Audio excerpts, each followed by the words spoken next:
अस्सलाम वालेकुम नाज़रीन, वेरी गुड मॉर्निंग पाकिस्तान। आप देख रहे हैं सच सवेरा। मैं हूँ आपकी मेज़बान महविश चौधरी। एक नए अंदाज़ में आपको वेलकम करेंगे, खुशामदीद कहेंगे, क्योंकि आपको पता है कि हम हमारे साथ साथ आप लोगों का भी सोचते हैं कि जहाँ हम डिफरेंट चीज़ों के बारे में जानते हैं, अपने आप को ग्रूम करते हैं, क्यों ना अपने नाजरीन के लिए भी कुछ अच्छा, कुछ डिफरेंट लेकर आया जाए।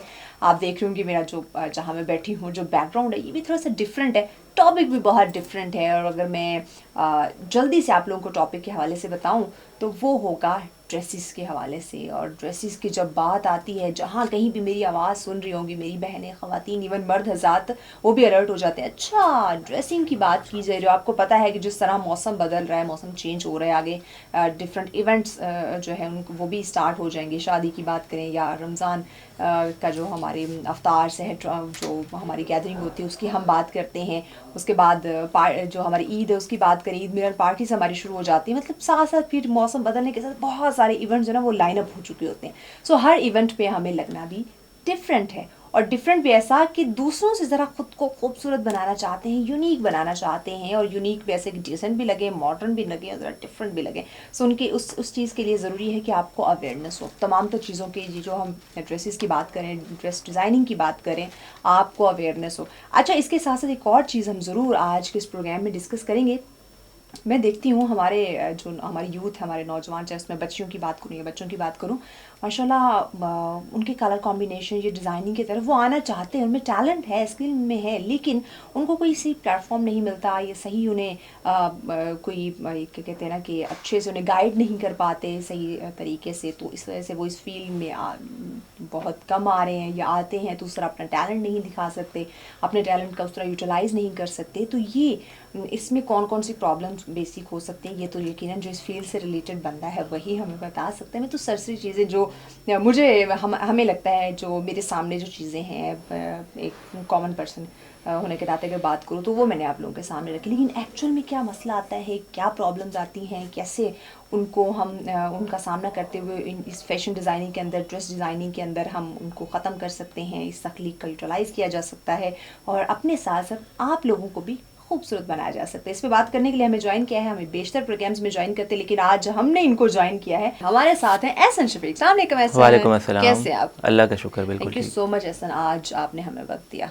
Welcome thank you welcome. Very much. अच्छा, सबसे पहले तो मैं चाहूँगी कि आपकी जर्नी पे थोड़ी सी मैं बात करूँ, ताकि हमारे जो नाज़रीन जो देखने वाले हैं वो टॉपिक को भी ज़रा समझ जाए, और आपकी फील्ड और आपके स्ट्रगल को भी ज़रा समझ जाए। आपने फैशन डिज़ाइनिंग ही क्यों सेलेक्ट की?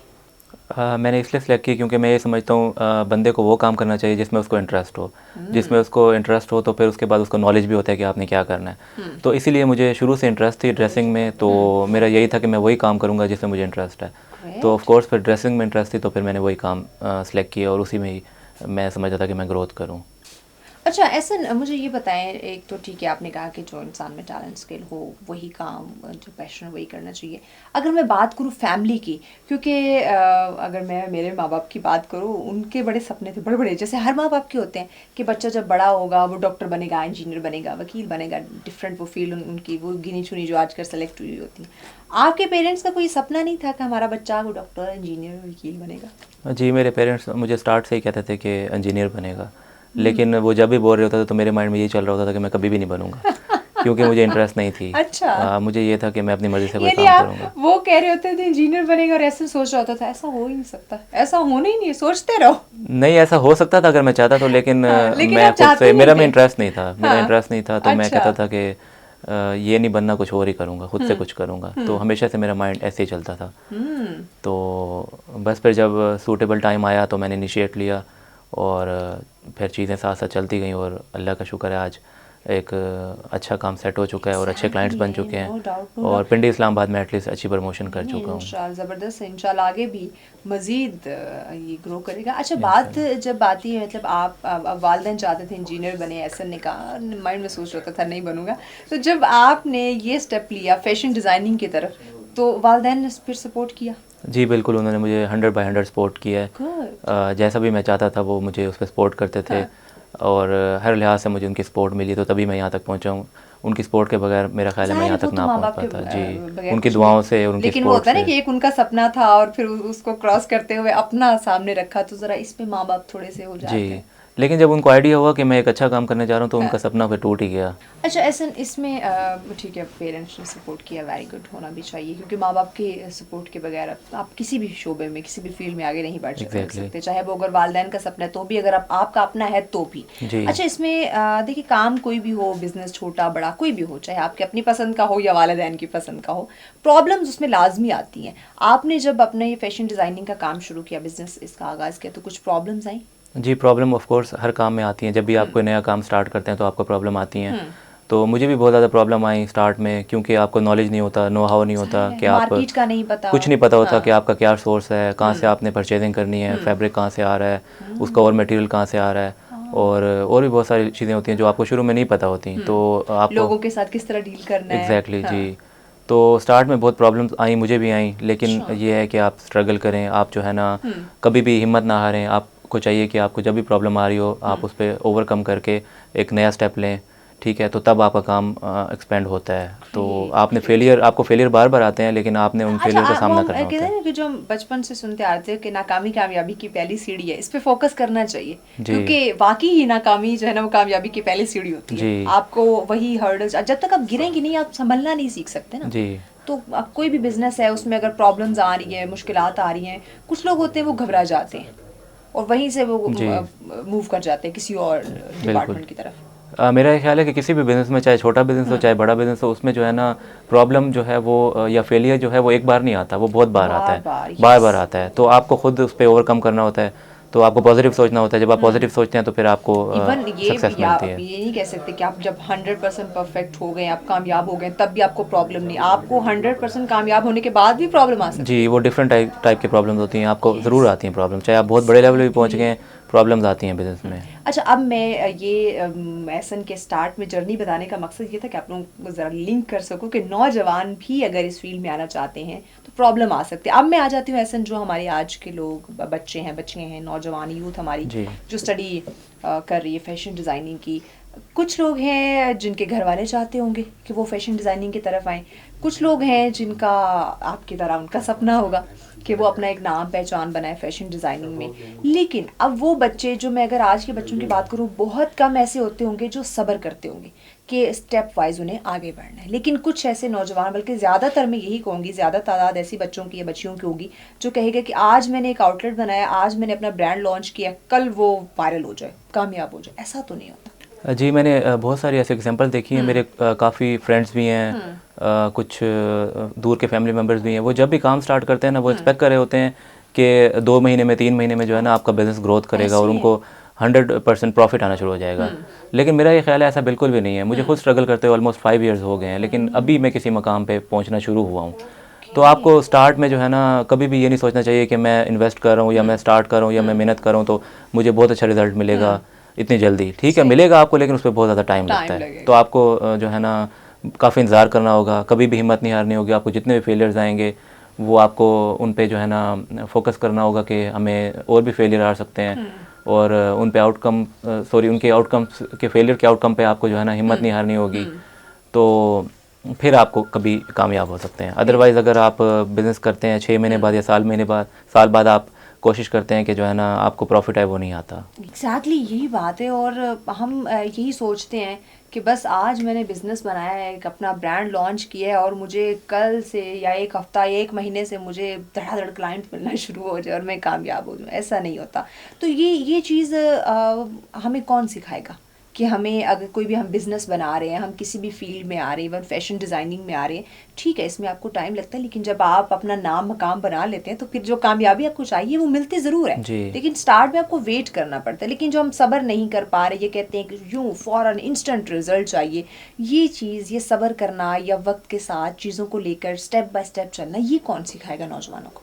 अच्छा, मैं ये कहना चाह रहा था कि सिखाने की ये बात नहीं होती, इसमें ये होता है कि आप टाइम से खुद चीज़ें लर्न करते हो। मुझे भी किसी ने नहीं सिखाया, मैंने खुद फेलियर के बाद लर्न किया।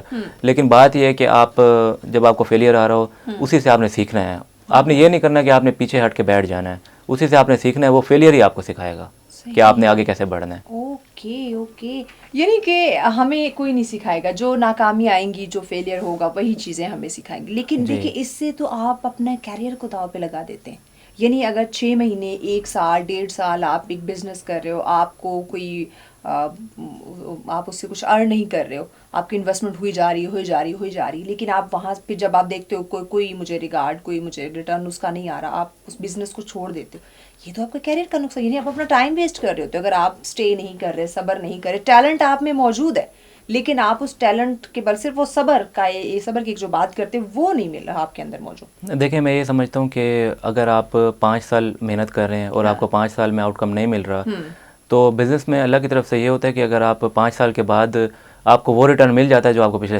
5 साल में नहीं मिला होता। यही बात है ना, तो लेकिन इसी ये है कि आपने फिर अपने आप को होल्ड करना होता है। यही बात। अब देखिए, आपने कहा कि आपको इस बिजनेस में 5 साल हो गए, और अब 5 साल बाद आपको जो आप एक मकाम, जो नाम चाहते थे, अब आके वो आपको वो रिगार्ड मिला।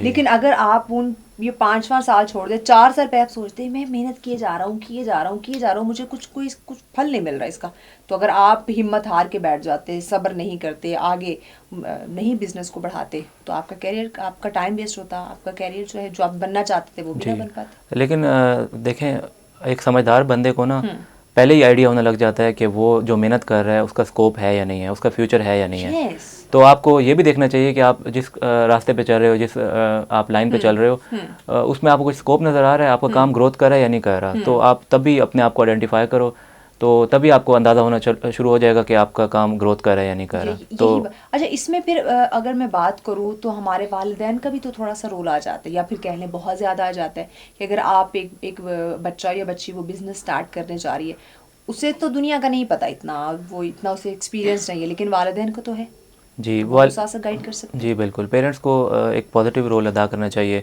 अगर उनका बच्चा कामयाब नहीं हो रहा, उसका बिजनेस नहीं हो रहा, तो उसको एटलीस्ट मोटिवेट करना चाहिए कि कोई बात नहीं, आप लगे रहें। हाँ, उनको नेगेटिव चीज़ें नहीं बतानी चाहिए। हमारे माशरे में मैं देखता हूँ, पेरेंट्स के अलावा, पेरेंट्स तो ये काम नहीं करते, लेकिन आपके आसपास के लोग आपको हमेशा डिमोटिवेट कर रहे होते हैं। वो आपको कह रहे होते हैं कि नहीं, काम नहीं चलेगा, बिल्कुल कुछ भी नहीं हुआ। जी, तो वहाँ पे आपको थोड़ी हिम्मत से काम लेना होगा, वहाँ पे आपको जो है ना, वहाँ पे आपने नहीं गलत सोचना होगा, वहाँ पे आपको नेगेटिव नहीं सोचना होगा, फिर आपको सक्सेसफुल आप हो सकते हैं। जी, एग्जैक्टली। अच्छा, ऐसे ये एक अच्छी बात है कि वालिदैन का सपोर्ट करना, अपनी मदद आपके तहत भी हमें बहुत कुछ करना चाहिए। मैं हमेशा जो नाज़रीन है, जो देखने वाले, मैं उनसे भी शिकवा शिकायत गिला करूँगी, जो मेरे इर्द गिर्द लोग हैं उनसे भी, इवन आप भी इस बात से इत्तेफाक करेंगे कि हम जो है अपनी मदद आपके तहत कुछ नहीं करना चाहते, हम अपने कंफर्ट जोन को नहीं छोड़ना चाहते। हम कहते हैं बैठे बिठाए, वो कहते हैं हमें पकी पकाई मिल जाए, हमें मेहनत ना करनी पड़े, हाथ ना हिलाना पड़े। जब तक हम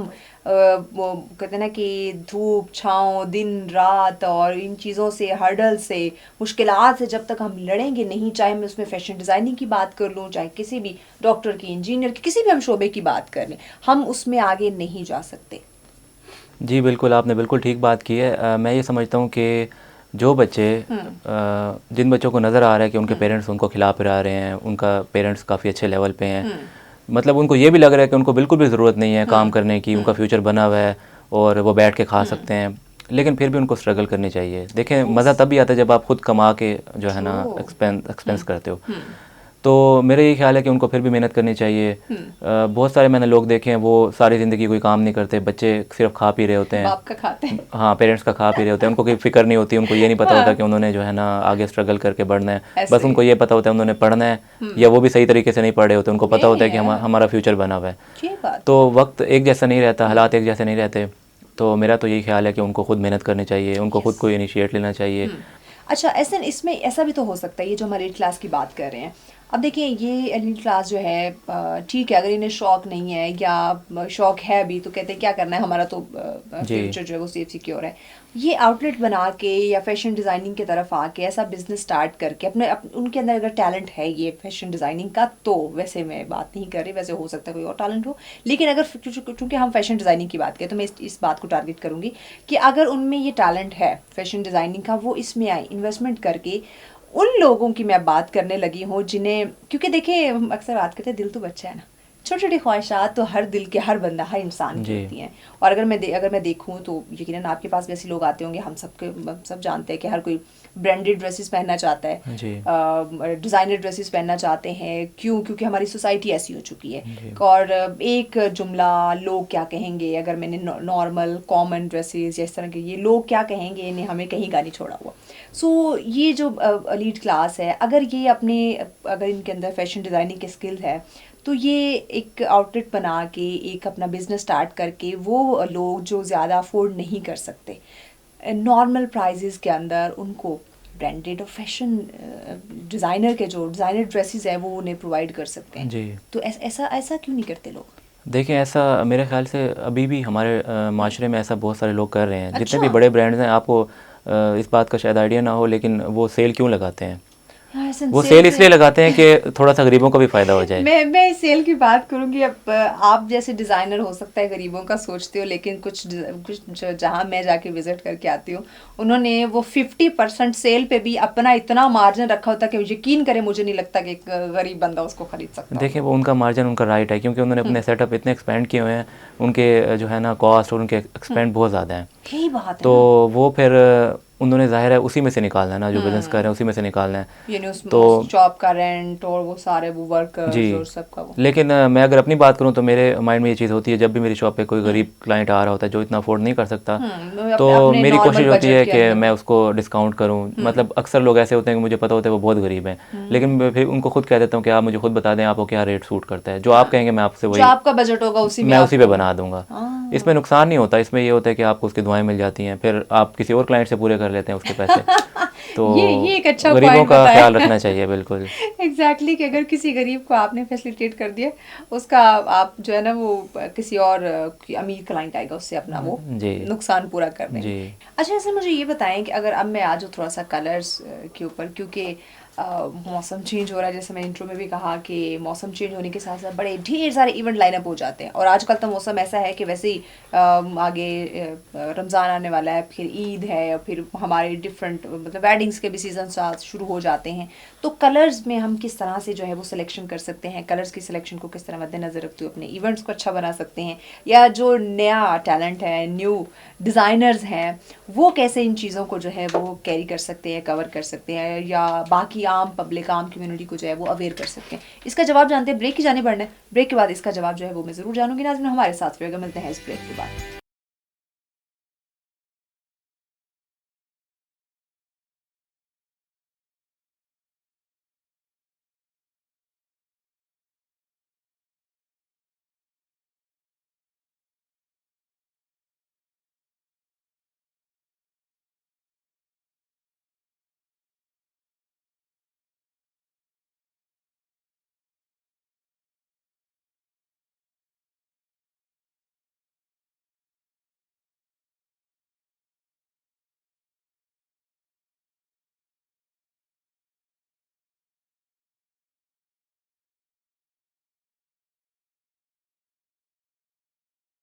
वेलकम बैक नाजरीन, सब्सरा में कहेंगे खुशामदीद। बात हो रही है आज ड्रेसेस के हवाले से, ड्रेस डिज़ाइनिंग के हवाले से, और स्पेशली मैं बात कर रही हूँ हमारा न्यू टैलेंट जो हमारी यूथ है, जिनमें माशाल्लाह काम करने की बड़ी सलाहियत है, बहुत स्किलफुल है, लेकिन ज़्यादा अपने आप को जो है ना वो कहते हैं ना कि एक बिज़नेस जिसमें हर्डल्स भी आ रही होती है, मुश्किलात भी, टाइम टेकिंग चीज़ होता है, उसमें वो स्टे नहीं कर पाते। उन्हें हर चीज़ इंस्टेंट यूँ फ़ौरन रिजल्ट चाहिए।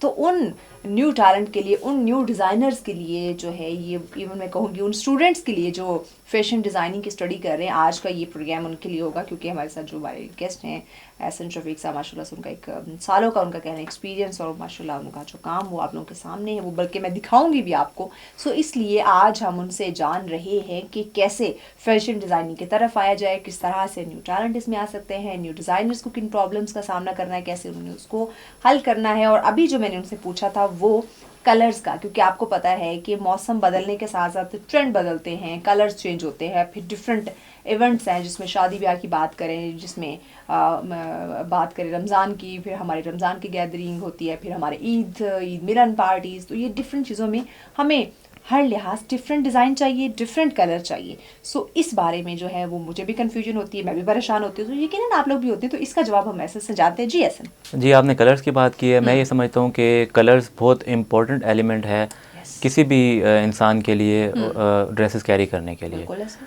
तो डिफरेंट टाइप के लोग होते हैं, किसी का रंग फेयर होता है, किसी का इतना फेयर नहीं होता, और किसी की फिज़िक का जो है ना वो फ़र्क होता है। ऐसे ये तो बहुत कलर मैं हेल्दी हो समझता सकता हूँ है, जी, एक्सट्रीम स्मार्ट हो सकता मैं है। समझता हूँ कि कलर्स बहुत इंपॉर्टेंट होते हैं।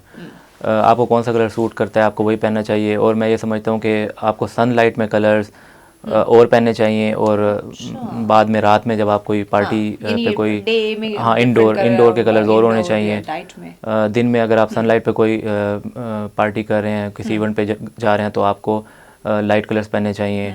रात में इंडोर में आपकी कोई पार्टी हो तो उसमें आपको डार्क कलर पहनने चाहिए। तो इस चीज़ का बड़ा इम्पैक्ट होता है आपकी पर्सनैलिटी पे।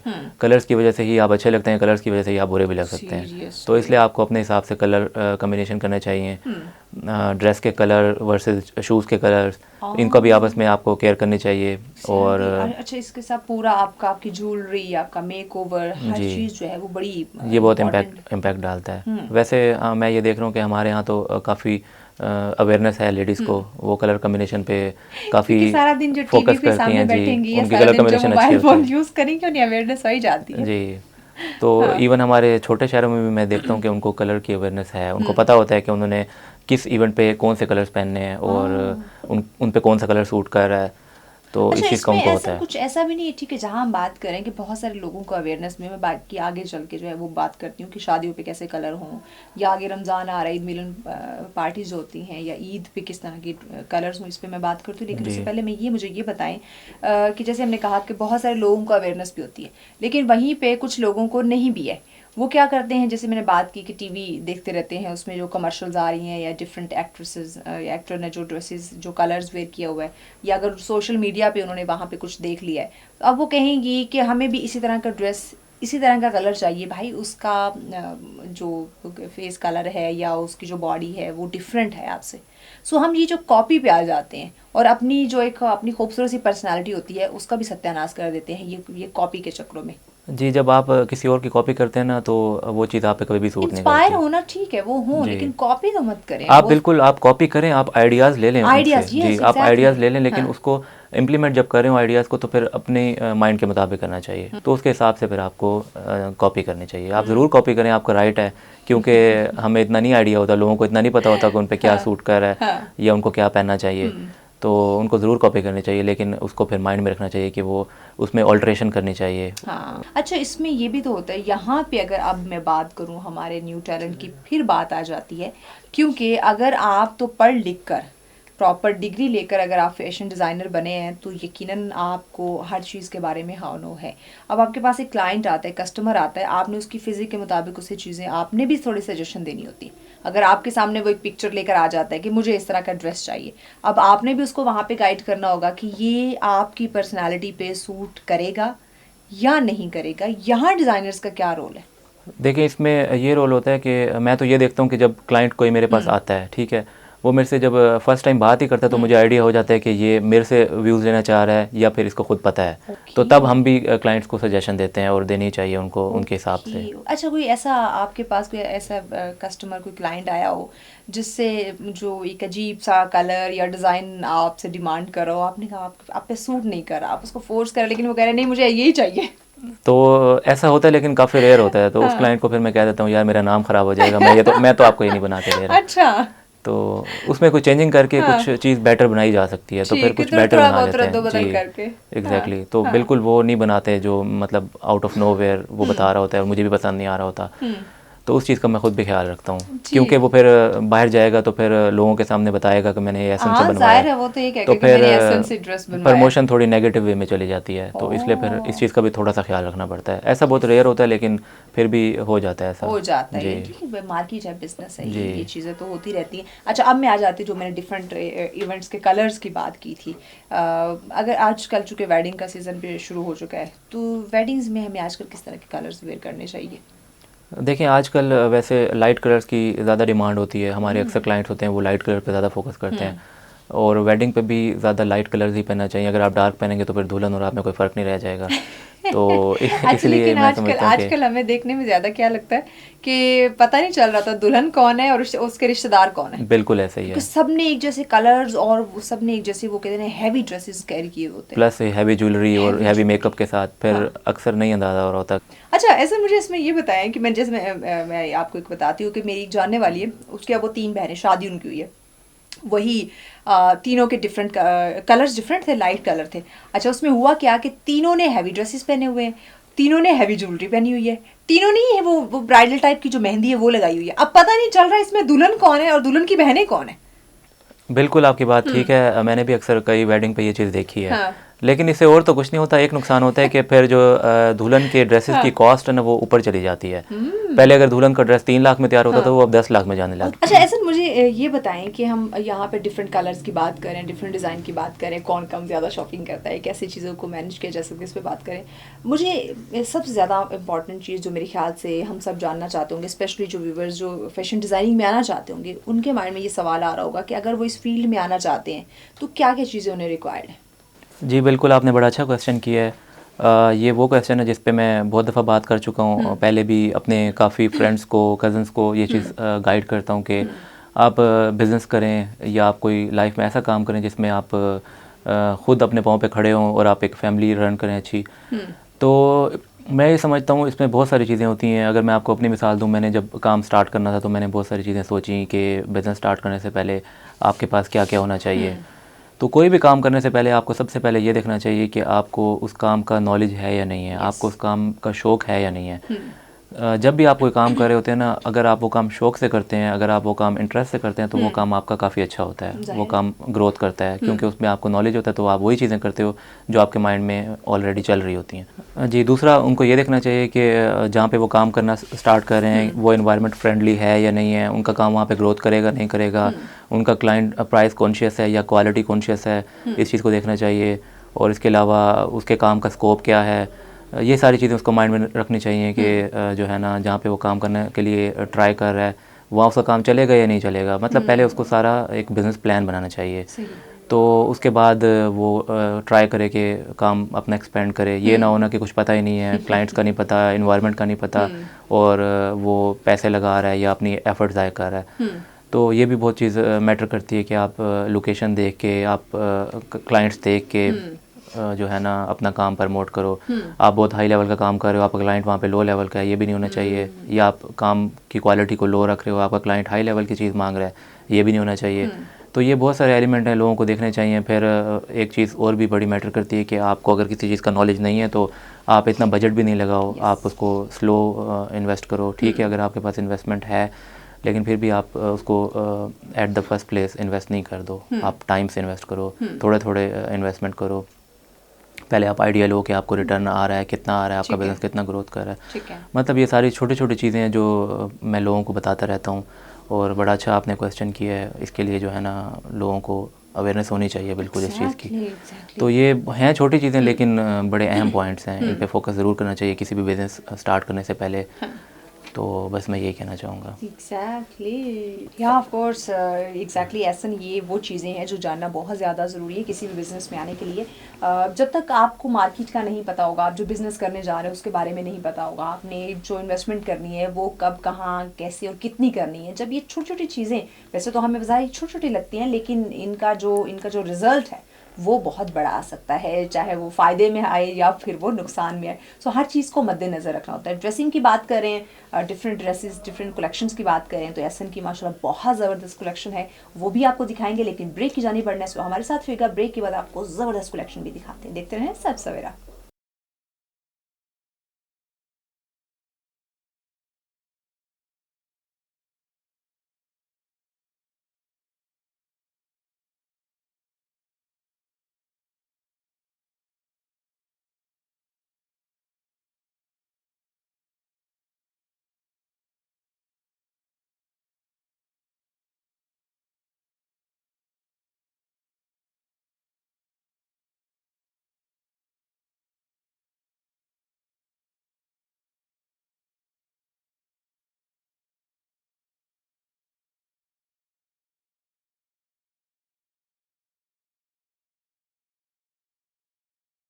नाज़रीन, सत्सरा में कहेंगे आपको खुशामदीद। अभी नए अंदाज में वेलकम बैक करते हैं आपको।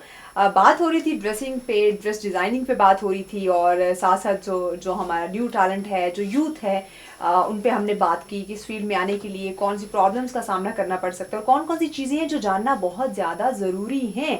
सो इस पे हमने ढेर सारी बातें की। अभी आप मेरे पीछे कलरफुल ड्रेसेस जो है वो देख रहे होंगे, और ब्रेक पे जाने से पहले मैंने आपको कहा भी था एहसन हमारे साथ हैं, तो एहसन की डिफरेंट ड्रेसिंग, डिफरेंट डिज़ाइनिंग, जो उन्होंने डिफरेंट कलरफुल इतने खूबसूरत ड्रेसेस जो हैं वो तैयार किए। अक्सर आपको देखते रहते हैं, मैं भी इनके खूबसूरत से ड्रेसेस जो है वो वेयर करती हूँ, तो यकीनन इनके ड्रेसेस लाइव दिखाना भी बहुत ज़्यादा ज़रूरी था। सो इसलिए हमने सोचा कि पूरा सेगमेंट भी उनके साथ करते हैं, उनके एक्सपीरियंस भी जानते हैं, जो लोग इस फील्ड में आना चाहते हैं उनको भी आगाह करते हैं, उनको भी अवेयर करते हैं, और फिर साथ साथ उनकी ड्रेसिंग, उनकी ड्रेसेस कलेक्शन जो है वो आपको दिखाते हैं, ताकि आपको अगर कहीं थोड़ी बहुत कन्फ्यूजन है, अगर कलर्स के हवाले से, डिज़ाइनिंग के हवाले से, या एक ड्रेस को बनाने में कितना टाइम दरकार होता है, या क्लाइंट कस्टमर की क्या डिमांड होती है, आप कैसे उसको हल कर सकते हैं, कैसे उसको कवर कर सकते हैं। कोई अगर आपसे, देखिए इंसान है, गलती हो जाती है, ड्रेस डिज़ाइनर को परफेक्ट तो नहीं होता, कुछ छोटी मोटी कहीं गलती आई जाती है, तो अगर ऐसा कहीं हो जाए तो उसको कैसे आपने कवर करना है। क्योंकि अगर ये सवाल स्पेशली जो नए आने वाले डिज़ाइनर हैं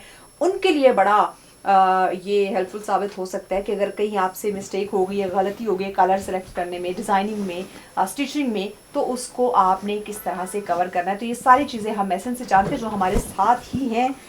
जी एहसन, अभी चूँकि मैंने बात की थी आपकी, हम कलेक्शन दिखाएंगे जो कि हमें तो नज़र आ रही है, हम तो देखते रहते हैं, तो नाज़रीन को दिखाना बहुत ज़्यादा ज़रूरी है। जिस तरह आपसे हमने ढेर सारी बातें भी की, तो चूँकि वो बातें ऐसी थी कि जो नया आने वाला बंदा है, नए आने वाले डिज़ाइनर्स हैं, उनके लिए बड़ी हेल्पफुल साबित हो सकती है। क्योंकि हम बात करते हैं, अक्सर हम बात करते हैं कि छोटा सा पॉइंट है, छोटी सी चीज़ें हम नज़रअंदाज कर देते हैं। अगर उस छोटी सी चीज़ को नज़रअंदाज कर दें तो बाज़ दफ़ा बहुत बड़े नुकसान का हमें जो है वो सामना करना पड़ जाता है। तो वो जो आपने कुछ पॉइंट्स हमें बताए, कुछ चीज़ें बताई, मतलब बज़ाहिर तो हमें वो छोटी लग रही, लेकिन जो आपने उसके फ़ायदे या नुकसान बताए वो बहुत बड़े थे। बिल्कुल। सो इन चीज़ों को वाकई मैं कहती हूँ कि हमारे देखने वालों को माइंड में रखना चाहिए। क्या कहते हैं? बिल्कुल ऐसे ही है, हमें जो है ना हर चीज़ पे फोकस करना चाहिए। जैसे मैं आपको पहले बता चुका हूँ कि आपको अवेयरनेस होनी चाहिए जिस इन्वायरमेंट में आप काम करने चाह रहे हैं, उसमें आपका फ्रेंडली इन्वायरमेंट है या नहीं है। उसके अलावा अगर हम दूसरी बात करें, ड्रेसेस के बारे में आप बात करना चाह रही थी, अगर हम ड्रेसेस पे बात करें कि मैं हमारे नाज़रीन को भी हम दिखाएं कि आपकी 5 साल की जो अनथक मेहनत है और जो अभी भी जारी है वो क्या है और किस तरह की है। तो बात ये है कि जैसे बिजनेस में पॉइंट्स होते हैं, उसी तरह फिर ड्रेसेस में भी छोटे छोटे पॉइंट्स होते हैं, कलर कॉम्बिनेशंस के, और किसके साथ क्या जा रहा है, किसके साथ क्या नहीं जा रहा, तो वो मैं आपको दिखाना चाहूँगा। लेट्स सपोज इस ड्रेस की अगर हम एग्जांपल लेते हैं इसकी, ओके, तो इसमें आप देखें ना, अगर इसमें एक एम्ब्रॉयडरी का टच दिया गया ब्लू कलर का, तो इसका ट्राउजर्स और इसका दुपट्टा भी ब्लू कलर के साथ रखा गया है, ताकि ये जो है ना अच्छा जाए। बहुत ये देखिए, हाँ एग्जैक्टली, ये अंदर आपको ये ब्लू इसका दुपट्टा है और बहुत खूबसूरत कलर कॉम्बिनेशन है। यही छोटी छोटी चीजें होती हैं जो ड्रेसेस को 3 पीस बना देती हैं और उसको उठा देती हैं। यस, अच्छा, ये इसीलिए कहते हैं कि डिजाइनर का कलर सेंस बहुत अच्छा होता है, जाके मशवरा डिजाइनर से लेना चाहिए। अच्छा, दैट्स ग्रेट। ये ब्लैक है। अच्छा, ब्लैक कलर हमेशा ना इंसान को बड़ा, वो बहुत बड़ा एक पावरफुल इंसान, रोबदार इंसान जो है वो दिखाता है। तो हल्का फुल्का अगर डिजाइन हो जाए तो क्या ही बात। ब्लैक तो मेरा ख्याल है सबका ही फेवरेट कलर होता है, हर बंदा की वार्डरोब में जो है ना ब्लैक कलर तो जरूर होता ही है, ब्लैक कलर हर कोई पहनना चाहता है। मेरी अगर बात करो, मेरे पास इतने ब्लैक ड्रेसेस है। इवन कल मैं गई हुई थी अपनी फैमिली के साथ शॉपिंग के लिए, तो वहाँ पे भी ना उन्हें 1-2 ड्रेसेस बड़े खूबसूरत लगे जो कि ब्लैक ग्रे ब्लैकिश शेड में थे। मुझे कहते ये वाला अच्छा, ये ले लो। मैंने कहा पहले ब्लैक कम है क्या, अब आगे मतलब मौसम भी चेंज हो रहा है, वेदर चेंज है, तो उसमें थोड़ा सा वो ब्लैक अवॉइड करना चाहिए। पर ब्लैक ऐसा है कि देखते ही ना आंखों को अट्रैक्ट करता है कि हमें ब्लैक जो है ना वो जब हम फिर ब्लैक के साथ डिफरेंट कॉम्बिनेशंस के साथ जाते हैं, उसमें एम्ब्रॉयडरी की हुई है तो फिर और उसकी लुक एनहांस हो जाती है। लेट्स सपोज देखें, इसमें गले की एम्ब्रॉयडरी की हुई है और इसको सिल्वर टच भी दिया गया है, ब्लैक के साथ ब्लैक प्लस सिल्वर एम्ब्रॉयडरी का टच दिया गया है। साथ ऐसा ये बहुत मैटर करता है कि ठीक है आपने इसके ऊपर थोड़ी डिजाइनिंग बना दी, अब स्टिचिंग भी बड़ा मैटर करता है। बिल्कुल, कट्स आपके बहुत इंपॉर्टेंट होते हैं। अगर आपके कट्स अच्छे नहीं है तो फिर एक अच्छा बंदा भी कोई ड्रेस कैरी नहीं कर पाता। वो जितना भी ट्राई कर ले, जितना भी अपने आप को मेक ओवर कर ले, अगर कटिंग अच्छी नहीं है तो फिर ड्रेसिंग भी जो है ना नहीं सूट करती। यही वजह एहसन के हमारे पाकिस्तान के इस्लामाबाद पिंडी के अंदर बहुत नामवर डिज़ाइनर्स हैं, ब्रांड्स हैं। मैं जाती हूँ, मुझे डिज़ाइन बड़ा अच्छा लगता है, लाइक जिस तरह कपड़ा हो गया, उसका कलर स्टफ हो गया, डिज़ाइनिंग होगी, मुझे बड़ी पसंद आती है। लेकिन जब बात आती है उसकी स्टिचिंग पे, यकीन करें जब मैं उसको यूँ देखती हूँ ना और मैं उनसे फिर पूछती हूँ आपके पास अनस्टिच है, ये कहती है मैडम नहीं, तो वहाँ मेरा फिर दिल टूट जाता है क्योंकि स्टिचिंग अच्छी नहीं है। बिल्कुल। तो स्टिचिंग बहुत मैटर करती है। आप डिज़ाइन तो देखते हैं कि ऊपर किस तरह की डिज़ाइनिंग है या स्टफ़ कैसा है, कपड़ा कैसा है, कलर कैसा है, लेकिन ऐसे तो हम बहुत सारे ड्रेस, बहुत सारे कलर्स देखते हैं, इस ड्रेस में क्या खास है मुझे वो देखें ये ताकि वैसे नाज़रीन तो भी ज़रा समझ बिल्कुल, सकें। ये ड्रेस वैसे तो बिल्कुल सॉलिड ड्रेस है, बिल्कुल हाँ। मतलब नॉर्मल ड्रेस है। सब इसको बना सकते हैं या सब इसको कैरी भी कर सकते हैं, लेकिन देखें एक्यूरेसी ये होती है कि इसमें जो पर्स लगे हुए हैं ना और जो लुप्स लगे हुए हैं उसकी अलाइनमेंट चेक करें, उसका डिस्टेंस चेक करें, सबका बराबर होना चाहिए। अच्छा। अगर इसका एक भी प्लस माइनस होगा तो इसकी लुक सारी ख़राब हो जाएगी। तो मतलब आप एम्ब्रॉयडरी वाले ड्रेसेस में आप ये देखते हैं कि आपकी एम्ब्रॉयडरी ज़्यादा बड़ी ना हो, छोटी हो, ये equal और हो, बिल्कुल इक्वल होनी चाहिए, उसके हाँ। कलर्स अच्छे होने चाहिए। हाँ। और सॉलिड में आप यही चीज़ें देखते हो कि आपकी लेसिस का जो पैटर्न है उसके दरमियान डिस्टेंस इक्वल होना चाहिए, और बाकी जो मैं आपको ये बता चुका हूँ एक्यूरेट होनी चाहिए जो चीज़ अच्छा, भी है। और एक मज़े की बात यह है कि ये कपड़ा बहुत मज़े का है। इवन आजकल भी ये पहनेंगे तो बड़ा वो आपको कोई सर्दी वर्दी ये नहीं 4 लगेगी। सीज़न है। हाँ, यस। जी। और ये ड्रेस मैं अगली वेयर कर चुकी हूँ जो कि इतनी ज़बरदस्त लुक देता है। इवन कलर की जब बात की जाए तो ये कलर कितना खूबसूरत है, मतलब फ्रेश कलर है। सो आपकी सिलेक्शन जो है ये आपको ड्रेसेस दिखाने का मकसद ये है, लेकिन हम तो देखते रहते हैं एसन की डिज़ाइनिंग, इनकी जो कलर, जो तमाम तो चीज़ें आपको हम साथ साथ इसलिए दिखा रहे हैं थोड़ा आपको आइडिया हो जाए कि किस तरह के जो ट्रेंड्स हैं वो कैसी चीज़ें इन हैं, किस तरह के कलर्स या किस तरह का फैशन इन है। सो आप लोगों ने अगर ख़ुद को खूबसूरत, डिसेंट और प्यारा दिखाना ना, महफिल की जान बननी है, तो जनाब ऐसे ऐसे कलर्स, ऐसे डिज़ाइन जो हैं, ऐसे ड्रेसेस जो हैं वो आपकी सिलेक्शन होनी चाहिए, आपका इंतखाब होना चाहिए। वाह। अच्छा, इसको हम पार्टी वेयर कर सकते हैं? जी ये पार्टी Okay, वेयर पार्टी है। वेयर। जी ये बिल्कुल पार्टी वेयर है। इसको हाँ। आप किसी भी इवेंट पे कैरी कर सकते हैं। हाँ। ये मैक्सी है, इसको वैसे ईद पे भी कैरी किया जा सकता है, हाँ, पार्टीज वैसे में ईद भी। आने वाली, इसको ज़रा मैं फैला के दिखा दूँ ताकि नाज़रीन जी। देख सकें। ये देखिए, वाह क्या खूबसूरत है। अच्छा, हाँ, ईद पे तो इसको हम इजीली कैरी कर सकते हैं। बिल्कुल। ईद का सीज़न है, ईद का मौसम है, तो उसमें हम चाहते हैं कि ज़रा जी। बढ़ चढ़ कर एक दूसरे से खूबसूरत इसका लगे। कलर भी बड़ा डिसेंट बनाया गया है, और हाँ। कुछ इस पे हाथ का काम भी हुआ हुआ अच्छा, है, पर्ल्स ये वगैरह। जो वर्क है ये हैंडमेड है? जी इसमें मशीन का काम भी है और हैंडमेड भी है। मतलब अच्छा। मशीन का तो ये है कि एम्ब्रॉयडरी हुई है, हाँ। हैंड का इसमें ये है कि इस पे पर्ल्स वगैरह और छोटे छोटे मोती लगाए गए हैं। अच्छा, ये बाकी हैंड से, और ये जी। डिज़ाइनिंग वगैरह सब आपकी अपनी बिल्कुल। वो थॉट, सोच है।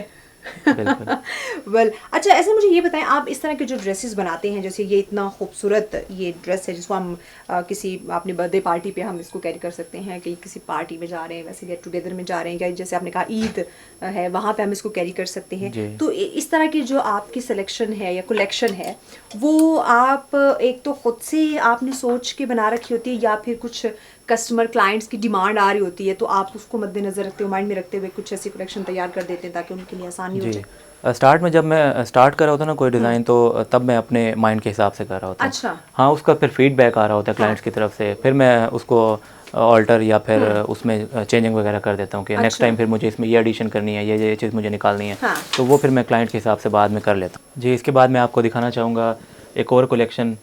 ये आप इसको पार्टी वेयर भी बोल सकते हैं और इसको कैजुअल वेयर भी बोल सकते हैं। मतलब इसको आप नॉर्मल रूटीन में भी, अगर आप एक्स्ट्रा चीज़ों के साथ इसको नहीं पहनते, नॉर्मल रूटीन में भी आप इसको कैरी कर सकते हैं। अच्छा, और अगर आप इस पे इसको भी अगर देखा जाए ना तो बहुत ही खूबसूरत इस पे काम हुआ है। जी, तो इस ये पे सिंपल काम हुआ हुआ है कि हाँ। मतलब अगर आप वैसे ही शाम को कहीं मार्केट में जा रहे हो तो अच्छा, आप इसको इवन कैरी हम कर सकते ऑफिस के लिए भी तो इसको यूज ऑफिस के लिए भी सकते हैं, एग्जैक्टली जो इसको यूज़ ऑफिस कर गोइंग सकते हैं। लेडीज हैं जी, वो भी तो इसको क्योंकि carry इसका कर जो सकती हैं। फैब्रिक है वो बिल्कुल मतलब डल फैब्रिक और हाँ। सिंपल कैजुअल जैसे ड्रेसेस का फैब्रिक होता है वो यूज़ हाँ, किया गया है। और इस मौसम के लिहाज से भी, मौसम के लिहाज से भी इसको हाँ, कर ऑफिस सकते हैं। गोइंग जो जी लेडीज है, इवन यूनिवर्सिटीज जो जाती हैं बच्चे, जी, और साइड बाय साइड अगर आप इसको हाँ। पार्टी वेयर के लिए कैरी करना चाहें तो तब भी इसको कर सकते हैं। इसके साथ आप अच्छी ज्वेलरी, अच्छे बैग या अच्छे जूतों के साथ Yes, इसको कर इसको सकते हैं, आप तो ये उठा देगा आपको काफ़ी।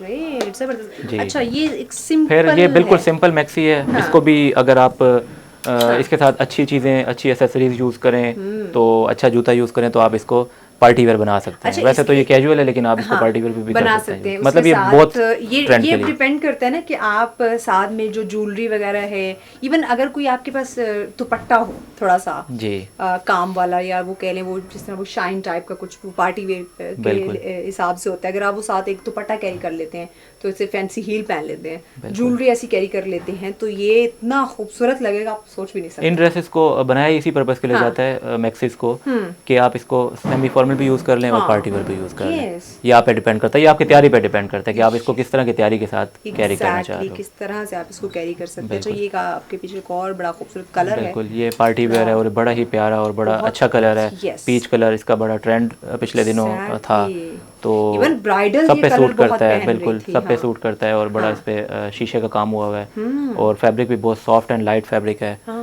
ज़्यादातर इंडिया में फैब्रिक पहना जाता है। अच्छा, तो ये वाला। बिल्कुल। हाँ। तो अच्छा, मुझे ये बताओ ऐसन कि ये जो फैब्रिक है आपका, ये जो कपड़ा वगैरह, ये आप कहाँ से आपको इजीली ये इतना अच्छा कपड़ा मिल जाता है?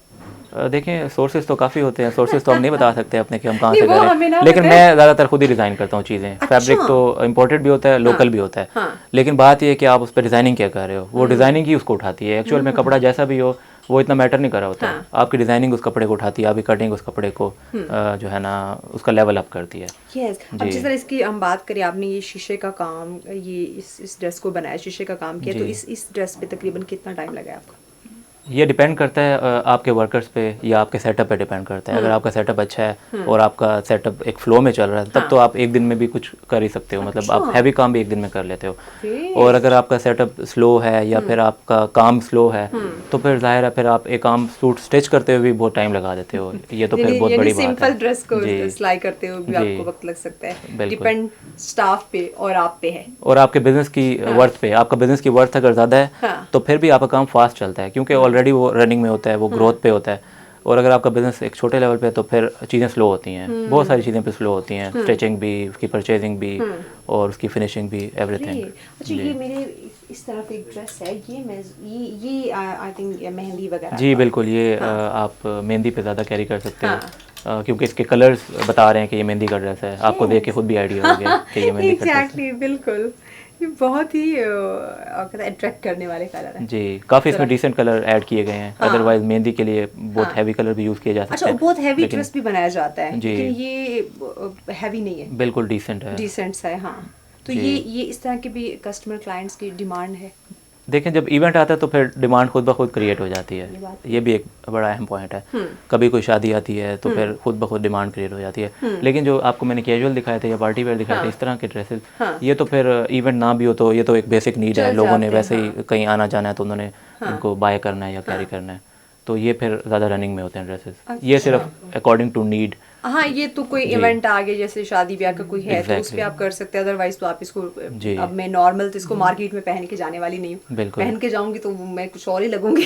ऐसे ही है बिल्कुल। और इस ड्रेस की अगर हम बात करते हैं, ये तो यकीनन ऑफिस में पहन सकते हैं। इवन हम अगर ये शो कर रहे हैं तो हम उसमें भी पहन सकते हैं, घर में भी पहन सकते हैं। तो यानी ये इसको आप मल्टीपल पर्पस के लिए यूज कर सकते हैं। तो ये आपकी चॉइस सिलेक्शन होनी चाहिए। ये आपके पीछे एक और बहुत खूबसूरत सा कलर है जी, ये वाइट कलर है। ये काफ़ी वाइट कलर का ट्रेंड इतना ज़्यादा नहीं है पाकिस्तान में, लेकिन फिर भी कुछ क्लाइंट्स होते हैं वो वाइट खूबसूरत लगता है। तो ये वाइट का ट्रेंड क्यों नहीं आ रहा पाकिस्तान में? क्योंकि मेरा ख्याल है कि वाइट ड्रेस को कैरी करने के लिए आपको जो है ना अपने मेकअप पे काफ़ी फोकस करना पड़ता है, क्योंकि वाइट कलर के साथ मेरा पर्सनली बिलीव है कि मेकअप इतना आसानी से नहीं जाता। आपको देखना पड़ता है कि आपने किस कलर का या फिर किस स्टाइल का मेकअप करना है। इसमें अब आप देखें ना, जैसे इसमें ये लाइट, ये गोल्डन ब्राउन टाइप का है जी। आप इस तरह का इसको मतलब आई मेकअप का थोड़ा सा हमारा इशू हो जाता है। आप लाइट सा ये टच ले सकते हैं, मतलब जितना आप इसके साथ सॉफ्ट जा सके। इवन हल्का सा लाइट बेबी पिंक मेकअप में आपको बिल्कुल वो सूट कर सकता है आपको, ताकि अगर ऐसा कोई ड्रेस या ऐसा कलर हो तो इनको प्रॉब्लम, हमारे नाज़रीन को प्रॉब्लम ना हो। तो ये जो कंफ्यूजन होती है ना, आई थिंक वो ये हम प्रोग्राम इसीलिए कर रहे हैं कि वो कंफ्यूजन नाज़रीन की दूर हो जाए, कि जो इस तरह के लाइट कलर से अवॉइड करते हैं कि हम किसी इवेंट के लिए ले रहे हैं तो हम साथ में मेकअप कैसा करेंगे। सो आप कोई एक आधा शेड अगर आपके सूट में है, आप बिल्कुल लाइट, अगर नहीं है तो कोई भी आपको शेड समझ नहीं आ रही है तो मेरे ख्याल से आप ये जो लाइट ब्राउन इसमें शेड आ रहा है आप ये यूज कर लें, या बिल्कुल लाइट वो बेबी पिंक यूज कर लें। वो इस तरह लाइट तमाम कलर्स वो उसके साथ चला जाता है। वैसे ये समर कलर होता है ज़्यादातर, वाइट जो है ना समर्स में यूज़ किया जाता है, तो उसमें तो हमें हैवी मेकअप की जरूरत ही नहीं होती। एग्जैक्टली, उसमें हैवी मेकअप आप जितना सॉफ्ट रखोगे उतनी ही वो आपका ड्रेस भी खिल के आएगा और आप भी खिल के आएंगे, जब आप भी खूबसूरत लगेंगे। अच्छा, ऐसे मुझे इसमें ये बताएं कि जैसे आपके पास है, चूँकि आप वेडिंग्स के ड्रेसेस भी बनाते हैं, पार्टी वेयर्स भी बनाते हैं, कैजुअल ड्रेसिंग भी आप बनाते हैं, मेल हजरात की मुझे पहले बताएं, क्योंकि ये शेरवानी वगैरह तैयार करते हैं। शेरवानी वगैरह हम Orders नहीं पे तैयार है। करते, हम हाँ। लोग जो है ना वेस्ट कोट अच्छा। एंड शलवार कमीज करते हैं, और शर्ट्स, फॉर्मल शर्ट्स भी करते हैं। फॉर्मल्स पे करते हैं, जी ठीक, वो उसमें तो इतना वक्त नहीं लगता होगा। जी, वो इजीली हो जाता इजीली हो है जाता जी। है। लेकिन अगर ये मैं जिस तरह बात करूँ ब्राइडल्स की, हैवी ड्रेसेस की बात करें, वेडिंग के मेहंदी के ड्रेसेस हैं, वलीमा के या बारात के, उस पे तकरीबन कितना टाइम लग जाता है? और एक उसमें ड्रेस। मिनिमम 10 डेज़ लगते हैं, मैक्सिमम 1 मंथ भी लग जाता है, अच्छा। अकॉर्डिंग टू वर्क और उसका जो भी है हम्म। काम, उसके हिसाब से टाइम लगता है अच्छा, जी। तो बजट भी उसी लिहाज से फिर होता होगा। वो टाइम के हिसाब से होता है, हमारे काम में जैसे टाइम के पैसे होते हैं जैसे ज़्यादा। हम अदर किसी अदारे में जाते हैं ना, वो जी। ये कहते हैं कि नॉर्मल चाहिए या अर्जेंट चाहिए। सो आपके बिजनेस में भी यही काम, नॉर्मल डेज या अर्जेंट? नहीं, मैं इस चीज़ पे बिलीव नहीं करता हाँ। कि अगर मेरे पास कोई ऑर्डर आया और हाँ। क्लाइंट को अर्जेंट चाहिए तो मैं उसको वही चार्ज करता हूँ जो मेरा मतलब नॉर्मली रेट होता है। अच्छा। उस चीज़ पे काम नहीं करता कि आपको अर्जेंट चाहिए तो आपको पैसे भी ज़्यादा देने होंगे। हाँ, ये है कि अगर रियल में उस ड्रेस पे ज़्यादा काम है, उस पे ज़्यादा टाइम लग रहा है, तो जो फिर आप- ज़ाहिर है उसी के हिसाब से पैसे लिए जाते जो हैं। मेहनत हो रही है, जो जी, कॉस्ट है, जो बिल्कुल। जो चीज़ें यूज़ हो रही है, जी। यानी वो तो ज़रूरी है बिल्कुल, डेफिनेटली, मैं बिल्कुल। बता, वो तो आप अपनी पॉकेट से नहीं लगाने वाले। जी। और ये बिजनेस का असूल भी नहीं है कि Exactly। आप अपना नुकसान करें। जी। अब एटलीस्ट आप फ़ायदा नहीं हो रहा, तो जो आपका उस पर खर्चा आ रहा है वो तो यकीनन पूरा होना चाहिए। Exactly। अच्छा, इसके अलावा मुझे ये बताएं, कभी किसी क्लाइंट, इंटरेस्टिंग सा ये सवाल है जो व्यूअर्स भी जानना चाहते होंगे, क्योंकि बिजनेस है, हो सकता है ना चीज़ें भी, छोटी मोटी प्रॉब्लम्स आ बिल्कुल, सकती हैं। बिल्कुल। कभी किसी क्लाइंट ने आपसे ज़बरदस्त किस्म की शिकायत की हो? ये तो एक पार्ट है आपका वर्क का कि जितना भी बड़ा बिजनेस हो, जितना बड़ा ब्रांड हो, आपको क्लाइंट्स की कंप्लेन तो आती हैं। ओए होए। इसका मतलब ये नहीं होता कि हम कोई एरर कर रहे हैं या हम अच्छा, जो है ना। इसमें ऐसा ये भी तो होता है, सॉरी आपकी बात कट कर रही हूँ, इसी को बात को ऐड कर दीजिएगा अपने जवाब में, कि कुछ लोग जानबूझ के भी ना कीड़े निकालने की कोशिश कर रहे होते हैं। वो तब होता है जब हमारा माइंड उनके माइंड के साथ या उनके टेस्ट के साथ मैच नहीं कर रहा होता। अक्सर ये होता है कि हमने चीज़ 100/100 डिलीवर की होती है, लेकिन क्लाइंट कुछ और चाह रहा होता है। तो हमने अच्छा। उसको पहले से पिक नहीं किया था, या पहले से उसको हमने जो है ना अंडरस्टैंड नहीं किया था कि क्या चाह रहा है। तो इसलिए फिर वो एक लैग आ जाता है, जिसकी वजह से एरर आता है और कंप्लेन आती है। तो इसका मतलब ये नहीं होता कि काम ख़राब है। लेडीज़ काम में जो है ना काम ठीक भी होता है, लेकिन फिर भी कंप्लेन आ जाती हैं, क्योंकि हमारा माइंड उनके साथ मैच नहीं कर रहा। जो चीज़ वो चाह रही थी हमने उनको वो डिलीवर नहीं की। लेकिन उसका सबसे अच्छा सोल्यूशन ये होता है कि आप आफ्टर सर्विसेज दें, आप उनको जो है ना सारी चीज़ें गाइड करें, उनके साथ कम्युनिकेशन बड़ी अच्छी रखें, और जो चीज़ वो चाह रही हैं उस पर आप फोकस करें। और इस काम में वैसे मेरा ख्याल है ज़्यादा टाइम चाहिए होता है आपको चीज़ समझने में। आप जितना ज़्यादा टाइम देंगे चीज़ को अंडरस्टैंड करने में, लेडीज़ के काम में, आप उतनी ज़्यादा परफेक्शन ला सकते हैं, उतना ज़्यादा उनको आउटपुट दे सकते हैं। अच्छा, आपको ऐसा मुझे ये बताएं कि क्या आपको लगता है कि हम पाकिस्तानी ख़वातीन को सेटिस्फाई करना आसान है, स्पेशली ड्रेसिंग के हवाले से? क्योंकि हम बड़ी खपतन होती है। जी, पाकिस्तानी ख़वातीन Interesting को question। बिल्कुल आसान है। मेरा ये ख्याल है, मैं इस चीज़ पे बिलीव करता हूँ कि आसान है। उनको हम अच्छी चीज़ दिखाएं तो जल्दी कन्विंस हो जाती डिज़ाइनर है। है जो कह रहे हैं ख़वातीन को डील करना आसान है। नहीं, आप खुद चीज़ को मुश्किल नहीं बनाए ना, आप उनको डिफरेंट वैरायटी दें, आप उनको अच्छा। डिफरेंट स्टाइल दिखाएं तो फिर बहुत आसान हो जाता है। अगर आप उनको कोई चीज़ नहीं दिखा रहे, अगर आप उनको 1 या 2 ऑप्शन दिखा रहे हैं तो ज़ाहिर है फिर मुश्किल हो जाता है ना। अगर आप उनको अच्छी चीज़ दिखाएं, मल्टीपल ऑप्शन दिखाएं तो फिर ईजी हो जाता है। मतलब वो फिर जल्दी से चीज़ को पैक करके उस पर मतलब आ जाती हैं कि ठीक है हमें ये वाला कर दें। तो आप पे डिपेंड करता है आप उनको आसान बनाएं या उनको मुश्किल बनाएं। ठीक, यानी कि ये एक डिज़ाइनर पे डिपेंड कर रहा है जी, ये कि बिल्कुल वो हमारे पे आने डिपेंड वाले करता है। क्लाइंट को, चाहे जी। वो लड़की है या लड़का है या आंटी है या बिल्कुल। खातून, मतलब जो भी जिस एज जिस उम्र की जी। भी है, कि आप उसे कैसे डील कर रहे हैं, बिल्कुल। कैसे कौन उसके टेस्ट के मुताबिक उसे चीज़ें आप दिखा रहे हैं या उसे गाइड कर रहे हैं या नहीं बिल्कुल। कर रहे। अच्छा, ऐसे मुझे ये बताएं कि मैं अगर अभी बात करूँ, जो हमारे बच्चियाँ हैं, जो यंग स्कूल गोइंग की मैं बात कर लूँ, यूनिवर्सिटी गोइंग की मैं बात कर लूँ, कैसे उन्हें ड्रेसिंग जो है वो कैसे कलर जो है स्पेशली वेयर करने चाहिए ताकि वो डिसेंट लगें? जो कि मैं कुछ यूनिवर्सिटीज़ में मैंने देखा है, स्कूल गोइंग बच्चियों को या यूनिवर्सिटी गोइंग बच्चियों को, मुझे उनके कलर सेंस समझ में नहीं आए। देखें, वैसे अगर हम कलर्स की बात करें ना तो लेडीज़ में कलर सारे चल जाते हैं। आप मतलब उनको कोई भी कलर वेयर कराएंगे तो वो उनको अच्छे लगेंगे। हाँ, सूट लेकिन कर- ज़्यादा चीज़ ये डिपेंड करती है कि आपने कलर के साथ कम्बिनेशन कैसा की है। आपने शर्ट के साथ ट्राउजर्स कैसा पहना है, आपने शर्ट के साथ बैग कैसा उठाया है, या आपने जूते कैसे पहने हैं, या आपने मेकअप कैसे किया है। ये कम्बिनेशन जो है ना, ये एक मुश्किल टास्क है। ये अगर आप ठीक करेंगे तो फिर कोई इशू नहीं है कलर्स पे, वो फिर चल जाता है। लेडीज़ पे जो है ना हर कलर सूट करता है और उनके ऊपर मतलब सही चला जाता है कलर। और इसी के आगे अगर हम बात कर लें, हमारे मर्द हजरात जो हमें सुन रहे हैं, जो देख रहे हैं, कि उनके कलर सेंस क्यों ख़राब हो जाते हैं? मोस्ट ऑफ द टाइम ये होता है कि वो जो उनकी कलर सेंस ख़राब हो रही होती है ना, वो एक्चुअल में उनकी कलर सेंस इसलिए नहीं ख़राब हो रही होती कि उनके माइंड में कोई गलत कलर्स आ रहे हैं या वो सोच रहे हैं कि मैंने ये पहनना है इसके साथ। अक्सर ये होता है कि वो बिज़ी होते हैं, उनकी रूटीन इतनी टफ होती है कि वो जल्दी में ऐसा कलर चूज़ कर लेते हैं सुबह जाते वक्त, ऑफिस जाते वक्त, स्कूल जाते वक्त, कि वो सूट नहीं कर रहा होता। वो सिर्फ उनका ये होता है कि वो बस जल्दी में जा रहे हैं तैयार होके, उनके पास इतना टाइम ही नहीं है कि वो इस चीज़ पे फोकस करें या इस चीज़ पे सोचें कि उन्होंने कैसा कलर कैरी किया है।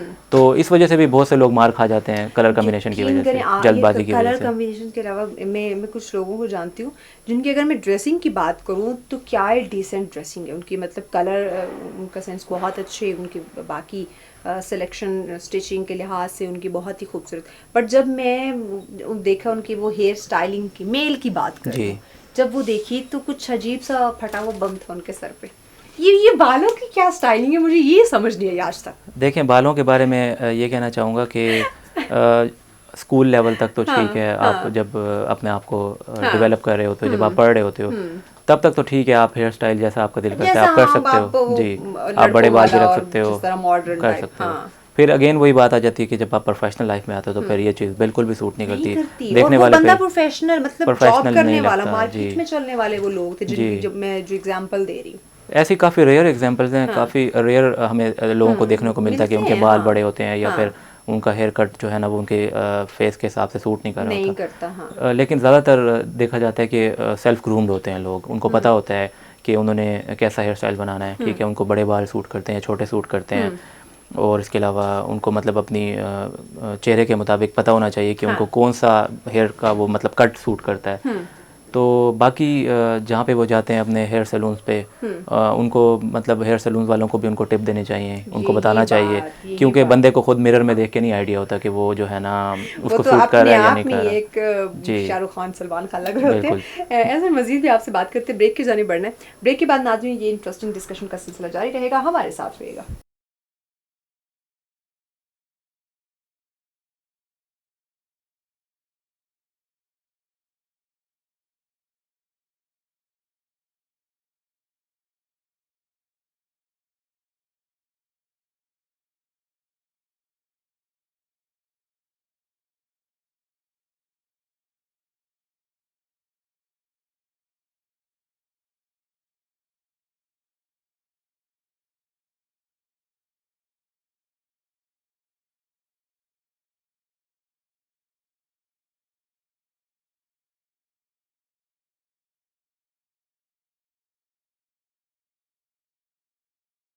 नाज़रीन सल्सबे में कहेंगे खुशामदीद। आज आप सोच रहे होंगे कि कुछ डिफरेंट जगह लग रही है, यकीनन डिफरेंट है, क्योंकि आपको पता है हम डिफरेंट प्रोग्राम लेकर आते हैं, तो थोड़ा सा अगर सेट जगह अगर डिफरेंट होगी है तो कोई फ़र्क नहीं पड़ता। बस चीज़ प्रोग्राम जो डिस्कशन है वो ऐसी होनी चाहिए ताकि आप कुछ जान सकें, सीख सकें, समझ सकें।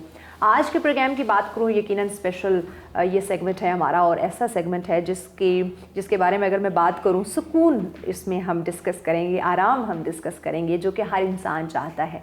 देखा जाए तो हम सब इतनी तेज़ रफ्तार के साथ तरक्की की जाने बढ़ रहे, रेस में लगे हुए हैं पैसा कमाने की, अपने बिज़नेस को आगे बढ़ाने की, बस दुनिया की हर चीज़ को पीछे छोड़ने में हम लगे हुए हैं, ख़ुद को आगे जो है ना वो हम बढ़ाने की कोशिश में, और इस चक्कर में हमें सुकून नहीं मुयस्सर, हमें आराम जो है जिसे हम चाहते हैं कि सुकून की थोड़ी देर अगर मैं सोएं तो सुकून की नींद सो सकें, आराम कर सकें, लेकिन नहीं, फिर भी अजीब सी जिस्म में कैफियत होती है, हमें अजीब सी थकावट, अजीब सा चिड़चिड़ापन होता है। सो वो उसमें अगर बात की जाए योगा की, जिसके बारे में कहा जाता है कि आपको बहुत ज़्यादा ये रिलैक्स करता है, आपको आराम देता है, आपको सुकून देता है, तो यकीनन ये सच है। लेकिन अब योगा के बारे में मज़ीद जो हम जानेंगे वो आज के सेगमेंट में जानेंगे, जिसमें आपको आराम, आपको सुकून, आपको सेहत के हवाले से योगा कब करना चाहिए, योगा आपके लिए कितना मुफीद है, योगा से कौन कौन सी बीमारियां जो है वो ख़त्म हो सकती हैं, या अगर आपको कोई डिजीज़ है तो वो किस तरह से वो भी ख़त्म हो सकती है। आप बीमारी से बचेंगे तो सही, लेकिन जो है वो भी ख़त्म हो सकती हैं। तो यानी कि आज का प्रोग्राम बहुत ज़्यादा, ये अगर फर्स्ट सेगमेंट की बात करूँ, बहुत इन्फॉर्मेटिव है। सो हमारे साथ रहेगा, मेहमान हमें ज्वाइन कर चुके हैं जी, हमारे साथ हैं, यकीनन आप इन्हें जानते हैं, जाना पहचाना नाम, नो डाउट किसी तारुफ के मोहताज नहीं, और आप लोगों को सुकून आराम पहुंचाने के लिए इनकी खिदमत तो आप यकीनन देखते रहते हैं। तो आज हम बड़े मशकूर हैं कि उन्होंने हमें ज्वाइन किया। योगा इंस्ट्रक्टर हैं योगी बाकर साहब। अस्सलाम वालेकुम योगी साहब, कैसे हैं आप? मैं बहुत आपका शुक्रिया कि आप लोगों ने इनवाइट किया आज। बल्कि आपका शुक्रिया, आपने हमें वक्त दिया आज जी, कि आपका बिजी स्केड्यूल हम समझ सकते हैं, सो आपने हमें वक्त दिया। बाकर साहब मुझे ये बताएं, पहले तो मैं चाहूँगी कि नाज़रीन को थोड़ा योगा के बारे में ना ज़रा क्लियर कर दें, इसकी डेफिनेशन क्लियर कर दें। योगा बेसिकली हम लोग समझते हैं कि ये एक फिजिकली एक्टिविटी का नाम है, यानी किसी वर्जिश का नाम है, किसी एक्सरसाइज का नाम है। जैसे हम कार्डियो को कह दें, एरोबिक्स, जिम, ये सारे एक्सरसाइजेज हैं, तो इसी तरह योगा को भी यही समझा जाता है। बल्कि ज्यादातर तो कंफ्यूजन ये है कि योगा जो वो वेट लॉस का जो है ना, एग्जैक्टली वजन कम करने के लिए का जो है ना वो कुदरती तरीका है या जो है ना देसी तरीका है। तो ऐसा नहीं है, योगा एक पूरा आपका लाइफ स्टाइल है, जिंदगी गुजारने का एक पूरा तरीकेकार है, उसको हम योगा कहते हैं। और उस तरीके में से एक हिस्सा जो है उसका वो फिजिकल एक्सरसाइजेज है, तो जिसको हम यहाँ पे सिर्फ जानते हैं, सिर्फ उसी को जानते हैं, बाकियों को नहीं देखते। तो इसके अंदर बाकी जो चीजें होते हैं, प्राणायाम होता है जिसके अंदर ब्रीदिंग भी होती है, फिजिकल एक्सरसाइज और एक्सर्शन के अलावा आप अपनी जगह पे बैठ के कुछ सांसें इस तरीके से, खास तरीके से, मरवजा तरीके से जो ना वो लेते हैं खास मुकर्रर टाइम के लिए, तो वो आपकी बॉडी के लिए बड़ा मुफीद होता है और आपके दिमाग और सुकून के लिए भी बहुत मुफीद होता है। इस पे हम बड़ी तफसील से बाद में बात करेंगे। अभी मैं थोड़ा सा बता दूं कि बाकी जो वे ऑफ लाइफ में उसके अंदर खुराक का भी पूरा मुरवजा निज़ाम है कि आपने क्या चीज़ खानी है योगा के अंदर और क्या चीज़ नहीं खानी। ज़्यादातर योगी जो है वो सब्जियों पे होते हैं और प्लांट फूड जो है वो उससे अपनी न्यूट्रिशनल वैल्यू जो है ना वो हासिल करते हैं। इवन के जो प्रोटीन हम लोग खाते हैं वो भी प्लांट बेस्ड होते हैं। मैक्सिमम ये होती है, कोशिश होती है अगर वो पूरे ना हो सकें तो फिर जो है ना वो बाकी सोर्सेज से भी जो है ना वो लिया जा सकता है। जैसे एनिमल सोर्सेज के अंदर तो मीट के अलावा भी देखा जाए तो फिर इसके अंदर डेयरी प्रोडक्ट्स आ जाते हैं। अच्छा, ये खुराक भी होगी, सांस भी होगी, फिजिकल एक्टिविटी भी होगी। अब इसके बाद जो है ना दो हिस्से इसके और रह जाते हैं जो वे ऑफ लाइफ की, मैं लाइफ स्टाइल की बात करूँ, yoga is a life style. ठीक है, उसके अंदर जिस तरह हमारे इस्लाम के अंदर दूसरों के साथ बुलाई करना, नेकी का काम करना, सच्चाई बोलना, ईमान के रास्ते पे कायम रहना, ये आपके दिल और सुकून के लिए बड़ा मुफीद होता है। आपको खुद इनर सेटिस्फेक्शन होती है। किसी गरीब की मदद करके, किसी मुताज की मदद करके, आप कोई देखे या ना देखे, आपको पता होता है कि आपने कुछ अच्छा किया है, बड़ी अच्छी नींद भी आती है। आपको ना आपकी रूह को सुकून मिलता है, रूह को सुकून मिलता है और आप अंदर अंदर से खुश रहते हैं। फिर वो नहीं होता आपको ना बहुत ज्यादा मेकअप करने की जरूरत ये आपके इनडायरेक्टली हमें तो नहीं सुना रहे। अच्छा, मैं ये आप जो कह रहे हैं किसी के साथ कोई आप नेकी करके खुश होते हैं, मैं इसमें मुझे एक वाकया मेरा याद आ गया। मैं ऑफिस के लिए एक दिन जा रही थी तो रास्ते में मुझे किसी का ना हेलमेट गिरा हुआ मिला जो कि मेन रोड के ऊपर था। अब उसको बाइक टकरा सकती थी, गाड़ी तो कोई, अब वो गाड़ी से लग के किसी को लग सकता था, इशू होता। तो अब वो मेन शाहराह थी तो यकीनन वो वहाँ पे गाड़ी भी साइड पे करना और फिर चीज़ों को, मुझे पहले थोड़ा लगा, फिर मैंने कहा नहीं, अगर मैं गुजर गई, मेरी तरह और बहुत सारे लोग गुजर रहे हैं तो इसकी जद में कोई आके अपनी ये ज़िंदगी के बाद ही ज़ख्मी हो सकता है, किसी की जान जा सकती है। मैंने गाड़ी साइड पे की अपने आप को बचाते हुए, तो वो मैंने हेलमेट उठा के रोड के बिल्कुल वो साइड एक वो कॉर्नर था, मैंने वहाँ पे रख दिया। तो मुझे, अब मैं पूरे रास्ते जा रही हूँ, मुझे इतनी खुशी हो रही ना, वो एक अजीब सी वो कैफियत थी, लेकिन वो खुशी थी और पूरा दिन मैंने वो खुशी फील की, अच्छा गुजरा और महसूस की मैंने। मूड आपका एलिवेट रहता है, आप अपने आप को जरा ऊपर ऊपर से फील करते हैं, बड़ा फन जिसको कहते हैं ना। अच्छा, इस तरह के जो है ना काम जैसे मैंने गिनवाए हैं, सदका, खैरात, अच्छाई, नेकी, अच्छा ये भी योगा का वे ऑफ लाइफ है, ये भी स्टाइल है, उसके अंदर उसका हिस्सा है। जो इसके साथ 8 हिस्से हैं, मैं प्रैक्टिस करता हूँ अष्टांगा योगा। अष्टांगा योगा जो निकला है वो हष्ट से निकला है, फारसी का और संस्कृत का लफ्ज है। हष्ट का मतलब है 8 और टंगा का मतलब है टांगों वाला, लिम्स। तो 8 लिम्स हैं इसके। जो तो इसका जो पहला लिम्ब है उसको हम कहते हैं प्राणायाम। फिर योगा के पोजेस जो हैं जिसको हम आसना कहते हैं ये हैं। फिर के बाद आगे सदका की तरह ज्ञान, ध्यान, ये वाली सारी चीजें उसके अंदर आती हैं। लास्ट में जो आती है ना जो चीज वो आती है इसकी जो है मेडिटेशन, जिसको हम कहते हैं ज्ञान। यानी कि जहाँ आप एक ऐसी सूरत हाल में पहुंच जाते हैं, एक ऐसी कैफियत में पहुंच जाते हैं कि जहाँ पे आपको ये दुनिया की जो सफरिंग्स हैं और ये दुनिया की तकलीफ और मुसीबतें हैं, ये आपको जो है ना वो हर्ट नहीं करती, क्योंकि आपकी लो जो है ना वो अल्लाह के साथ जो है ना लग जाती है, अपने पैदा करने वाले के साथ लग जाती है, अपने गॉड के साथ, अपने उस रिलीजन के हिसाब से जो है ना वो हो जाती है। तो ये वाले यहाँ से आपका ये होता है कि आपके अंदर जो रीढ़ की हड्डी होती है, इसका जो बिल्कुल बॉटम होता है जिसके ऊपर हम बैठे होते हैं, यहाँ पे इंसान की जो है एक शक्ति कह सकते हैं, पावर कहते हैं, वो पावर यहाँ पे होती है और वो आपने उसको एलिवेट करना होता है through your vertebra, your spine, वो आहिस्ता आहिस्ता एलिवेट होके आपके डिफरेंट चक्र से होते हुए वो यहाँ तक आती है, माथे तक आ जाती है, फोरहेड तक आ जाती है और लास्ट में हम उसे क्राउन तक ले आते हैं। जब तक वो क्राउन तक आ जाती है तो यहाँ से हम उसको कहते हैं कि वो एक मुकाम पे पहुंच गया, ये उसकी स्पिरिचुअल पावर की पीक होती है। कि ये बहुत ही डेप्थ वाली डेफिनेशन है योगा की। अच्छा, ये योगा की ये जो फॉर्म है ना योगा की, जो भी मैंने बताया, ये इसका मतलब ये है कि हम इस पावर को इस पावर को जो है ना एलिवेट करके यहाँ तक लेके आए। इसके लिए योगा को बनाया गया और योगा आपकी बॉडी को प्योरीफाई करता है, साफ करता है, ताकि आप उस ताकत और उस शक्ति को, लफ्ज़ शक्ति इसलिए मैं यूज कर रहा हूँ बार बार कि ये लोगों को मैं आम है, वरना ये पावर की अच्छा, तो इस पावर को आपका बॉडी कुछ वो ताकत में ले लेते हैं, स्ट्रॉन्गपन में, उसमें मजबूती में ले लेते हैं। आपका जिस्म इतना मजबूत और साफ और पाकीज़ा होना चाहिए कि उस ताकत को वो सहार सके। तो इसलिए हम ये योगा कब करते हैं। तो अभी हमने क्या किया मॉडर्न जिंदगी में कि बाकी चीजों को भूल गए और सिर्फ इस एक हिस्सा के इसको प्योरीफाई और ताकत देने वाला, स्ट्रेंथ देने वाले जो पोजेस हैं, हम सिर्फ उसी को योगा तक महदूद कर दिया और यही समझते हैं कि सिर्फ यही योगा है। असल में योगा का ऑब्जेक्टिव वो है कि आपको जो है ना स्पिरिचुअली जो है ना एलिवेट किया जाए और आपको कनेक्ट किया जाए आपके पैदा करने वाले के साथ जो है ना। तो उसके लिए वो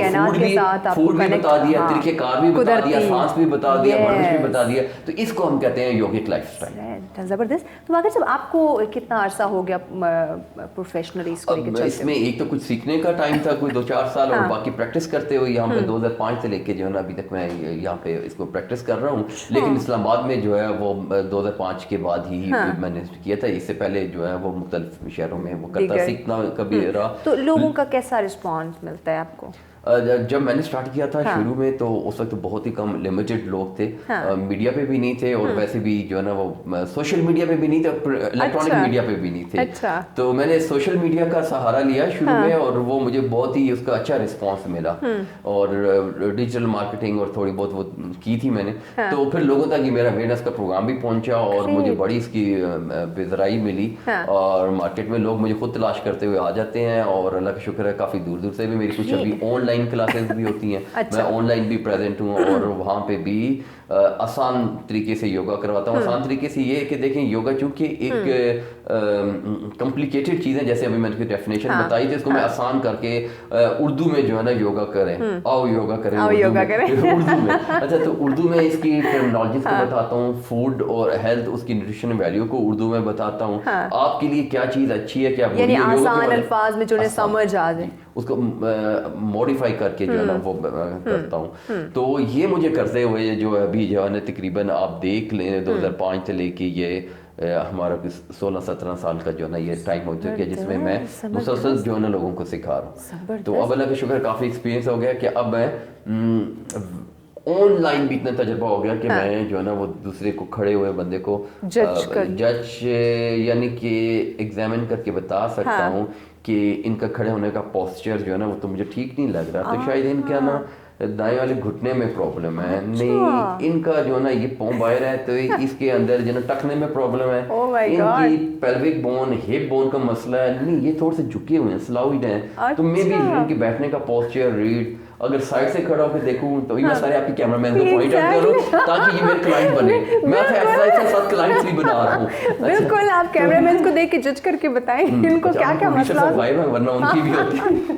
अच्छा, तो साइड से अगर मैं देखूं तो अगर जैसे साइड पे जैसे खड़े हैं तो आपको ना मैं एक नजर में आपको भी बता दूं तो कैसे मैं देख सकता हूं कि आपकी जो ये कान की जो चीज है ना और ये जो शोल्डर है ये एक लाइन में हो।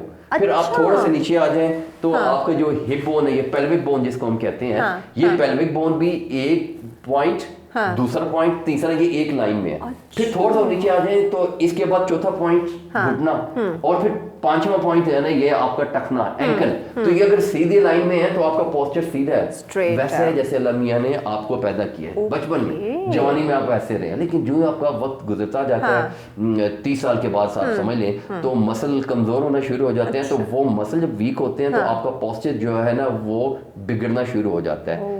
जब पोस्चर बिगड़ता है तो जवानी होती है 30 साल में भी, 40 बजे साल तक भी ना, तो वो पोस्चर बिगड़ते बिगड़ते दर्द नहीं निकलती। 40 के बाद जो है ना इंसान की बॉडी तेजी से इस वाले डिकेड में ना 40 से 50 वाले डिकेड में ना डिटोरेट होना शुरू हो जाती है। तो वो जो पोस्चर तो पहले खराब हुआ है, 10 साल तो आपकी बॉडी ने संभाला रखा है उसको, लेकिन अब उसके अंदर जो ना पेन आना शुरू हो गया, हम कहना शुरू हो गए यार घुटने का दर्द शुरू है, टक टक की आवाजें आती हैं, कमर में जो पेन होना शुरू हो गई है, जब उठते बैठते आवाजें आने लग जाती हैं, बॉडी जो है ना दर्द है, मर्दों की स्पेशली, और ये जो शोल्डर है स्लाउ जो कैसे होके बैठ गए, अच्छा ये जो है कि ये झुक गया, झुक गया और कमर की बेंड होना शुरू हो गया। फिर अच्छा इन तकलीफों की स्ट्रक्चर की तकलीफों की वजह से आपको 2 बाय प्रोडक्ट्स मिलते हैं, और वो है आपके अंदर दिल के मसाइल, आपके ये जो सिस्टम्स हैं, फंक्शन है जहाँ अच्छा पे ये अगर lungs हैं। हम ये योगा जैसी एक्टिविटी को अगर हम नहीं मामूल का हिस्सा बनाते या नहीं बिल्कुल कोई भी एक्सरसाइज नहीं करते तो कौन कौन सी डिजीजेज आ सकती हैं? फिजिकली एक्टिविटी ना करने की वजह से सबसे पहले फिर हम जानते हैं कि योगा की वजह से कौन कौन से ठीक हो सकती है। देखें आपका जो पोस्चर है ना वो परफेक्ट होना चाहिए, सीधा रहना चाहिए, ये आपके लिए सबसे बड़ी नेमत है। और किसी भी एक्टिविटी का फंक्शन भी मैक्सिमम ये, और इसके अलावा दिल की ताकत और फेफड़ों की जो है ना लंग्स की वो जो है ना इंक्रीज होने चाहिए। यानी कि अगर आप भाग दौड़ करेंगे तो आपके दिल का जो ना दौरान खून जो है ना वो तेज होगा, दिल हेल्दी होगा, और लंग्स आपके, एक तो ये फंक्शन होता है किसी भी एक्सरसाइज का, और दूसरा ये होता है कि आपके जो स्ट्रक्चर है, हड्डियों की जो बोन है वो मजबूत होने चाहिए और आप सीधे रहने चाहिए। अच्छा जब आप सीधे नहीं रहते, खड़े नहीं हो सकते, तो फिर मैंने आपको बताया कि वो जोड़ों का प्रॉब्लम शुरू हो जाता है, फिर आपके अंदर इंटरनल प्रॉब्लम शुरू हो जाते हैं। और जब इंटरनल प्रॉब्लम शुरू हो जाते हैं तो आपको लगता है यार मैं तो एजेड हो गया, बूढ़ा हो गया, 40 भी गुजार चुके हैं, अब बच्चे भी बड़े हो गए हैं, अब आगे कोई फ्यूचर भी नजर नहीं आ रहा, महंगाई भी हो चुकी है, ठीक है, जॉब की भी सिक्योरिटी नहीं है। जब इतनी सारी चीजें आप पे आ जाती हैं तो आप ना भाना स्ट्रेस में चले जाते हैं, और जैसे आजकल है और ये डिप्रेशन तो ये तो मैं बड़ों वालों की बात बता रहा हूँ, खासकर हर चीज पे बढ़ता हुआ टैक्स,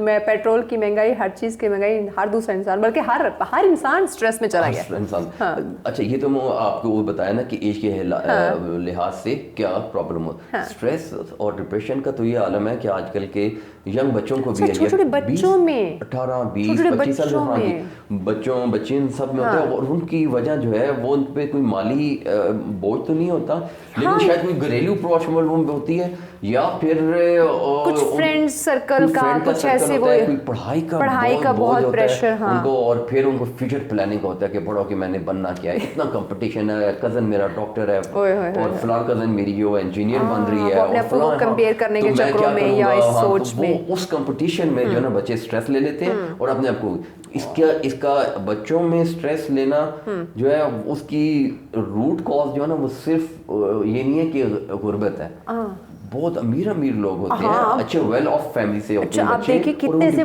डिप्रेशन में ड्रग एडिक्टेड हो जाते हैं, डिफरेंट अगर वो देखें तो वो चीज़ों में इन्वॉल्व रहते हैं जो उनके लिए, एक तो उनके हमने ये मौसम कर लिया कि वो मुआवजा करते हैं अपने इर्द गिर्द का माहौल का, ठीक है, और हमारे माहौल में बहुत ज़्यादा कंपटीशन हो गया, और वैसे मसनूई कंपटीशन है, ठीक है, तो उसको ऊपर दिल पे ले लेते हैं, जिसकी वजह से बच्चे इस तरह जो है अपने ऊपर जो है ना इस हालत को, कैफियत को जो है ना वो तारीख कर लेते हैं। दूसरा कोई फिजिकली एक्टिविटी नहीं करते बच्चे आजकल, सारा दिन तो कुर्सी पे बैठे रहते हैं, कुर्सी पे या कहीं जाना है तो गाड़ी बाइक इन्हीं चीजों पे, मतलब कोई फिजिकल एक्टिविटीज नहीं। तो हम अपने जमाने में या तो पैदल जाते थे या साइकिल पे जाते थे। अच्छा मैं हम जब छोटे थे तो तकरीबन 3-4 किलोमीटर का फासला था हमारे घर और स्कूल से, मैं और मेरा भाई हम पैदल आते जाते थे। तो इसलिए अब माशाल्लाह आप देखिए ना क्या एक्टिव है और पोस्चर भी आप देखिए ना वो ठीक है। Thank you so much. ये साइकिलिंग जॉगिंग इसकी वजह से मैं हेल्दी एक्टिविटी करना जरूरी है।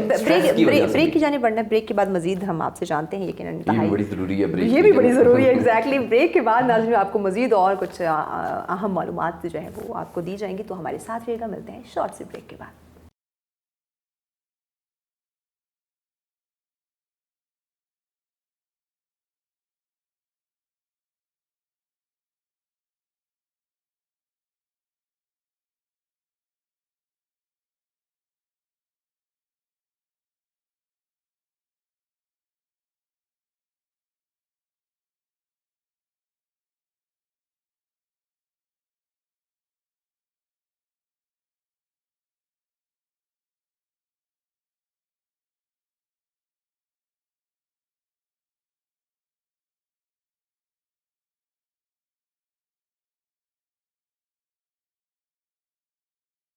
बैक नाज़रीन, सल्सबे में कहेंगे खुशामदीद। बात हो रही है योगा के हवाले से कि आप कैसे जो है वो अपनी ज़िंदगी में सुकून ला सकते हैं। अंदरूनी सुकून की बात करें या आराम की बात करें तो यकीनन हर इंसान आराम चाहता है, सुकून चाहता है ज़िंदगी में, तो वो बहुत ज़रूरी है। तो योगा के ज़रिए किस तरह से हो सकता है, इसी पे हम बात करें। अच्छा, अगर सब बात हो रही थी कि जो कोई फिज़िकल एक्टिविटीज़ नहीं करता या ये कोई भी ऐसी उसकी हेल्दी एक्टिविटीज़ नहीं रहती तो डिप्रेशन का, दीगर बीमारियों का शिकार हो सकता है। योगा को अगर वो अपनी ज़िंदगी का हिस्सा बनाता है तो कैसे, कौन सी बीमारियाँ हैं जिससे छुटकारा हासिल किया जा सकता है? ऐसी कौन सी बीमारी है जो योगा करने वाले को हो सकती है? अल्लाह माफ़ करे, मौत के अलावा से कोई बीमारी नहीं होती। जो प्रॉपर योगी हैं, हाँ, आप सेहतमंद रहेंगे, तंदुरुस्त। अच्छा, उनको अगर आप देखें, जो हमारे गुरुज हैं, हाँ, जो रेगुलर प्रैक्टिस करते हैं योगा को, तो उनकी जो स्ट्रक्चर है बॉडी का वो बिल्कुल ऐसे स्ट्रेट छड़ी की तरह का होता है। माशाल्लाह। वो उनकी हड्डियों के अंदर किसी तरह के जो बॉडी जो स्ट्रक्चर है उसके अंदर कोई टेढ़ापन और जोड़ों के अंदर किसी तरह का कोई जॉइंट का कोई पेन नहीं होता। हाँ, बॉडी थोड़ी सी उनकी फ्लफी हो जाती है, एज के हिसाब से गंजापन हो जाता है, झुर्रियाँ आ जाती हैं, आखिरकार मौत भी आ जाती है, वो भी बहरक है। लेकिन उनकी जो क्वालिटी ऑफ लाइफ है ना, वो आम बंदों से कई गुना बेहतर और अच्छी होती है, क्योंकि वो किसी के मुताज नहीं होते। आखिरी वक्त तक खुद चलते हैं, खुद बैठते हैं, खुद खाना खाते हैं, नहीं करते। बिल्कुल। अचानक जब मौत का टाइम आता है तो वो चले जाते हैं, जाहिर बात है, वो मौत का एक दिन लिखा हुआ है, मुअय्यन है। लेकिन क्वालिटी ऑफ लाइफ जो है, जो बाकी जो लोग डिजीजेस से सफ़र करते हैं, दर्दों से सफ़र करते हैं, मुख्तलिफ स्ट्रेस से जो है ना वो सफ़र करते हैं, तो वो से जो है ये लोग नहीं कर। तो ये योगा का सबसे बड़ा कमाल है कि ये हर तरह की बीमारी को रोक के रखता है। अच्छा, इसमें मैं देख रही थी कि ब्लड प्रेशर के लिए ये बड़ा अच्छा है। जी जी, हार्ट डिजीजेस के लिए ये बड़ा अच्छा है, तो ये थोड़ा सा डिफाइन कर लें जी। ये आपके दौरान खून को जो है ना उसको रेगुलेट करता है। अच्छा, ये उस तरह नहीं करता कि जिस तरह हम कहें कि कार्डियो में जब हम रनिंग करते हैं तो आपके शरानों के अंदर खून तेज़ रफ्तारी के साथ भागता है, तो हम इसे कहते हैं कि इसका जो ब्लड प्रेशर जो है वो इसका जो है वो इंक्रीज हो गया है, और इसके साथ इसकी हार्ट बीट भी जो है ना वो तेज़ हो गई है, दिल की धड़कनें भी। योगा ये नहीं करता। योगा आपको जो है ना बैठे हुए और वहाँ पे ये जितने फ़ायदे उस कार्डियो में होते हैं उतने फ़ायदे आपको वो एक मैट के ऊपर जो है वो ही आपको दे देता है।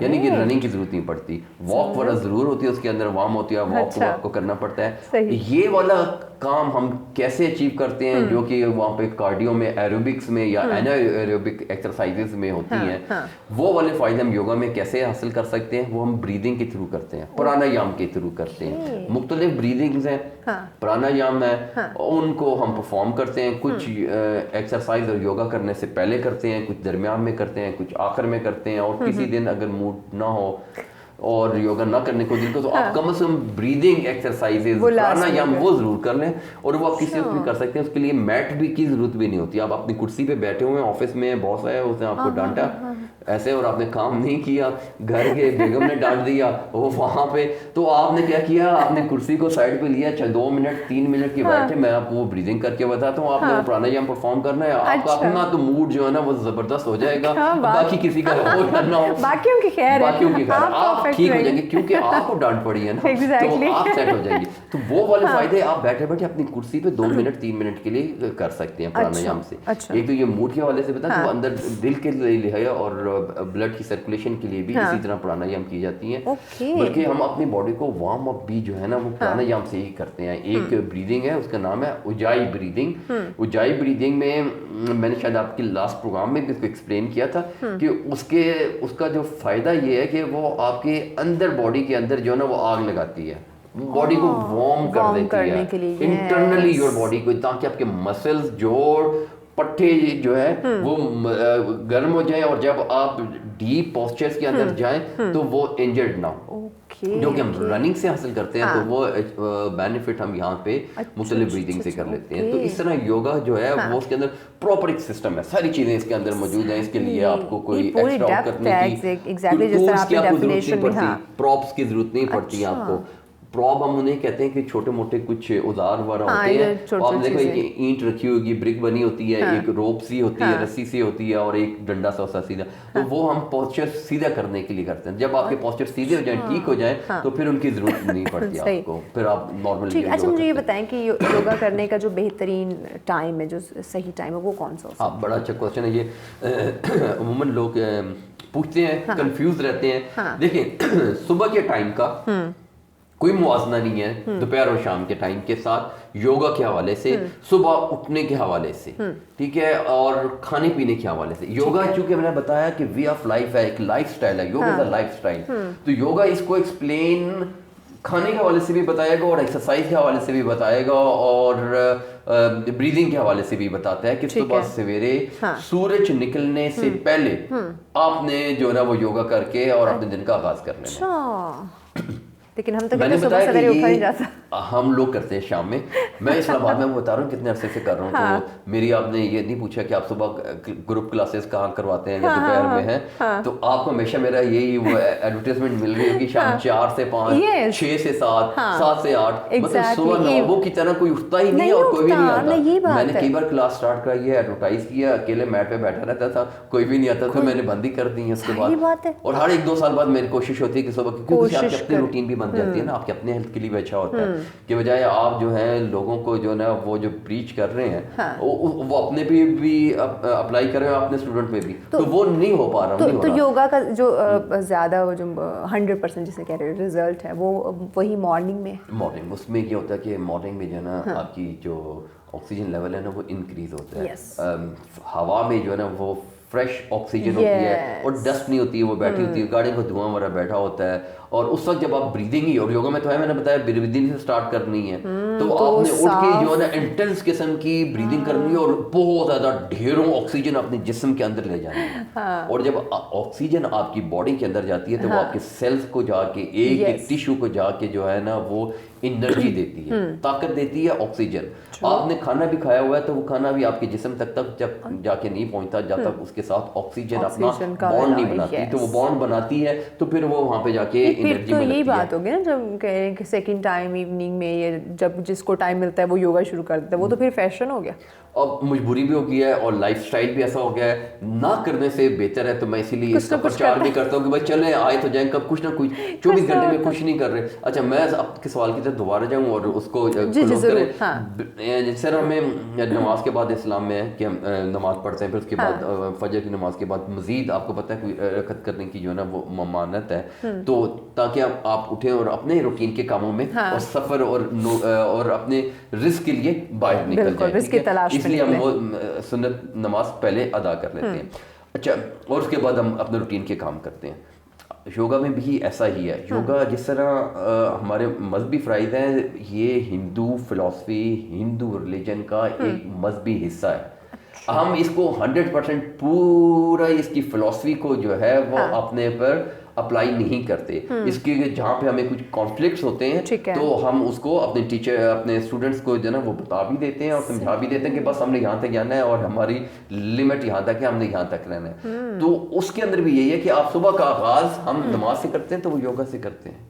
वो सूरज की जो है ना वो परसेज करते हैं जिसको हम सन सैल्यूटेशन कहते हैं, ठीक है। और जब सूरज की पहली किरण निकल रही होती है उससे पहले से जो है ना वो अपने दिन का आगाज कर चुके होते हैं। Exactly. और वो सन सैल्यूटेशन ए है, सूर्य नमस्कार जिसके कहते हैं बी है, वो सूरज के साथ उसका ताल्लुक बना के उसको करते हैं। हाँ। हम उसको वार्म अप करने की एक्सरसाइज समझ के करते ऐसे हैं। ही। हमारा उसका कोई सूरज के साथ उसको परसेश करने का कोई ताल्लुक नहीं है। कोई सन को सूर्य नमस्कार कह भी दें तो कोई हर्ज नहीं, लेकिन आपके तो दिमाग में और दिल में और नियतों पे तो जो है ना वो ये कि मैंने एक तरीकेकार से अपने आप को हेल्दी एक्सरसाइज कर रहा हूँ। Yes. तो सबसे पहले योगा में सुबह के टाइम पे सन सैल्यूटेशन है, शाम में नहीं है। शाम में तो सूरज नहीं होना, सन सैल्यूटेशन आपने कहाँ करना है। तो मैं पूरी तनवीद इसलिए बात दी है कि सन का भी आपको बता दूं और Yes, सुबह के टाइम ताकि पे करना clear हो है। जाए आपको। ब्रीदिंग, प्राणायाम, सन सैल्यूटेशन और योगा ये सुबह के टाइम पे होती है और उस वक्त बहुत ही एनर्जी होती है इंसान की जिस्म के अंदर और बहुत मजेदार। जितनी आपको पूरा आपको दिन भी बड़ा फ्रेश गुजरता है ना, एक्टिव गुजरता मैं है। भी जितना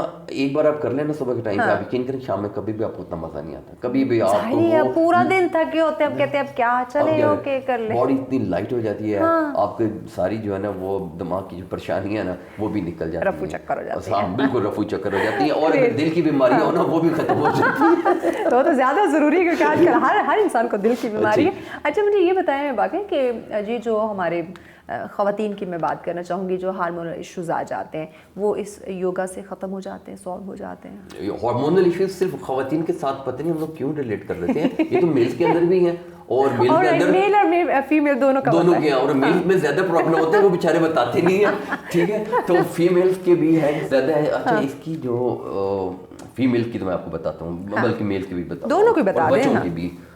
लड़कियां ज्यादा जल्दी जवान हो रही हैं, बच्चे ज्यादा जल्दी जवान हो रहे हैं, गुमराही के रास्ते पे वो ज्यादा जल्दी जा रहे हैं। और इसके अंदर जो हम जो सफेद चिकन खाते हैं ना, मुर्गी, इसको स्टेरॉइड दिया जाता है ताकि 40 दिन के अंदर वो तैयार हो। और जब वही जो उसको जहर दिया जाता है वही जहर हमारी बॉडी का हिस्सा बन जाता है, तो हमारे हार्मोन्स भी उतनी तेजी से बड़े होते हैं और ग्रो करते हैं और उतनी जल्दी एक्टिव हो जाते हैं।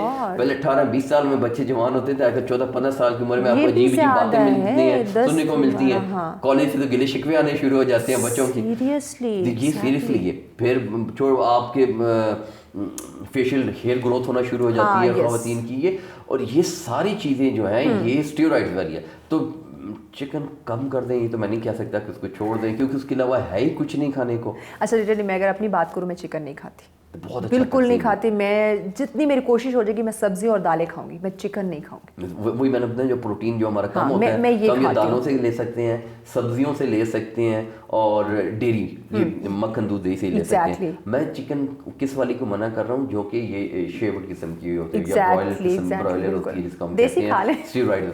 देसी वाली मिलती नहीं है, देसी अगर मिल जाए तो वो भी ठीक है, और अगर देसी ना हो तो ये इन दोनों का कंबाइन करके एक ऐसी मुर्गी को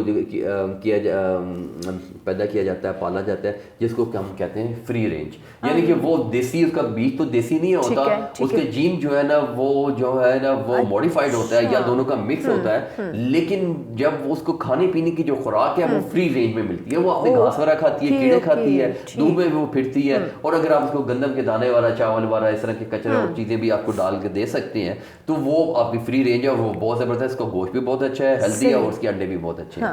तो हम अंडे और मुर्गी जो है ना, ये जो हार्मोनल इनबैलेंसेस का आपने जिक्र किया ना, वो उसकी ये नंबर 1 रीजन है। नंबर 2 जो है वो दूध है।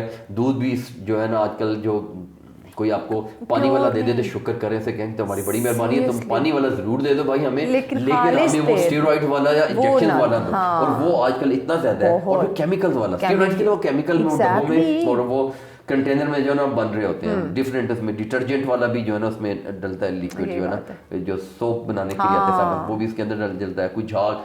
अच्छा मैं पहले काफी अर्से तक ना जब तक इसमें गया नहीं केमिकल्स कैसे बनता है ना, अच्छा तो मैं ये चेक करता था, और अभी भी ये कहती थी, और बाद में बेगम ने भी कहना ये हमारे वाला असली है क्योंकि इसके ऊपर झाग चढ़ी है और अब इसके ऊपर मलाई भी आई है। अच्छा। तो फलाना वो दूधी की मलाई। तो मैं ये क्लियर कर देना चाहता हूँ, क्लियर कि खास केमिकल है, मैं नाम भी शायद आपकी जब ये यूट्यूब पे चढ़ाऊँ तो उसका नाम भी केमिकल कर डाल दूंगा। खास केमिकल उसके अंदर डाला जाता है जो स्पेशल मलाई के लिए होता है। अच्छा, तो मलाई अब उसकी पहचान नहीं रही है ताकि वो बनाने वाले वो खवातीन के माइंड को समझते हैं। झाग होती है, झाग के मतलब केमिकल है, चमचे वो भी डलते हैं जो ऊपर बबल आ रहे होते हैं, क्रीम जो है मोटी तय होती है, वो भी केमिकल है इसके अंदर। chemical। बाकी इसके अंदर कलर वाला वो तो है, पता चल ही जाता है कि हर किसी बंदे को। तो ये चीज़ें जो है ना इतनी ज़्यादा आ रही हैं, और ये सारी केमिकल्स हैं, स्टेरॉइड्स हैं। इन्होंने हमारी बॉडी को, हमारे जो स्ट्रक्चर को चेंज करके एनवायरनमेंट को बर्बाद करके रखती है, जिसकी वजह से हमें हजारों ना नई बीमारियां आ रही हैं। हर 2-3 साल के बाद देखिए एक नई बीमारी आती। पहले हमारे बचपन में यानी कि आप देखिए हार्ट अटैक कभी कभी होता था किसी को, यार फलां को दिल की बीमारी कॉमन, ठीक है, आजकल कॉमन हो गया जी। फेफड़ों का मसला हो जाए, अजीब अजीब प्रॉब्लम हो जाती है। इश्यूज अब देख लें कि ये किडनी प्रॉब्लम्स, ये शुगर इसका डायरेक्ट ताल्लुक आपकी खुराक के साथ है। तो हमें अपनी खुराक जो है ना वापस वहाँ पे लेके जानी जाएगी जहाँ से 50-60 साल पहले हम लोगों ने डाइवेट करके मॉडर्न खुराक की तरफ आ जाएगी थी, जो कि हम लोगों ने समझा था कि हम शायद मॉडर्न हो जाएंगे क्योंकि हमने रोटी छोड़ दी है और हमने डबल रोटी शुरू कर दी है। तो जो डबल रोटी खाता है तो वो मॉडर्न हो जाता है। हमने कहा कि हमने घी नहीं खाना, तेल जो है ना वो सरसों का नहीं खाएंगे, तो हम तो खाएंगे डालडा का घी। तो डालडा उस वक्त एक कंपनी आई थी, नाम लेने में मुझे इस लिए आर नहीं आ रही, शर्म नहीं आई कि बाकी ब्रांड का मैं नाम नहीं लेता, इसका मैं सिर्फ इसलिए ले रहा हूँ कि इसने ये शुरू किया था। आगाज इसी से था यहाँ पे अंग्रेज के जमाने में, और फिर हमारा 1960s में फिर फैशन बन गया हमारा फैशन बन गया। तो हम हर किसी घी को जो है ना डालडा ही कहते हैं, लेकिन ये एक ब्रांड इसकी वजह से हुआ। हमारा जो है ना वो ब्रेड ऐसी होगी, फिर हमारी जीएमओ सब्जियां भी जीएमओ होगी, यानी कि उसको भी हमने टीका लगा के कर दिया, दालें भी कर दी, गंदम भी कर दी। अब आप देखें कि ये जो हम सब्जियों की बात करें, फलों की बात करें, वो कुदरती टेस्ट नहीं उसमें रहा, वो टेस्ट नहीं रहा ना। जब आप एक सेब को ऐसे बंदा जो ना वो एक बाइट लेता था ना तो जूस निकलता था उसका, क्या टेस्ट होगा किस्म का कलर कितना खूबसूरत होता है उसका कलर। ये इतना लाल लाल देख के हम लेते हैं कि बड़ा रेड रेड है, खूबसूरत है, लेकिन जब उसको आप खाने की कोशिश करें नॉर्दर्न एरिया में मुझे आपके कुछ लोगों में एहसास हो रहा है कि अंदाजा है कि कुछ लोग हैं और उनको अच्छी तरह अंदाजा है। मैं रहा हूँ गिलगित बेस्कर्दू में ना, तो मुझे वहाँ के उसका रस का और उसका टेस्ट का जो है ना वो अभी तक याद आता है। तो अब हमने ना वो सेब को वैक्स भी कर देते हैं ताकि उसकी स्किन खराब ना हो। अच्छा, कितने मैंने देखा, मैं कल आ रही थी, एक मैं शॉप वाले को देख रही थी, वो माल्टे से और उसको सेब को इतना अच्छे से रगड़ रगड़ के साफ कर रहा था, और चमकाओ इसको, अब अंदर ये कैसा है वो। अच्छा, वो चमकाने के लिए कर रहा था, अदरवाइज जो है ना इसको माल्टे को भी और सेब को दोनों को वैक्सिंग की जाती है, ठीक है, मोमबत्ती वाली वैक्सिंग। वैक्स आम पता ही आम लोगों को, मैं आम अल्फाज इसलिए यूज करता हूँ कि लोगों को पता होना चाहिए। आम कम्युनिटी को समझ आए। वैक्सिंग इसलिए की जाती है कि उसके अंदर जो है जो उसका उसके अंदर जो नमी है ना वो वेपोरेट ना हो जाए और उसकी स्किन खराब ना हो जाए। वो 10-15 दिन से ज्यादा तक, 40 दिन तक जो है ना वो स्टोरेज हो जाती है। ठीक हो गया, कलर भी सही यूज कर रहा है। ठीक हो गया। बाकी सब मजीद भी आपसे जानते हैं, ब्रेक की जानिब नाज़रीन बढ़ना है, हमारे साथ रहेगा, मिलते हैं इस ब्रेक के बाद।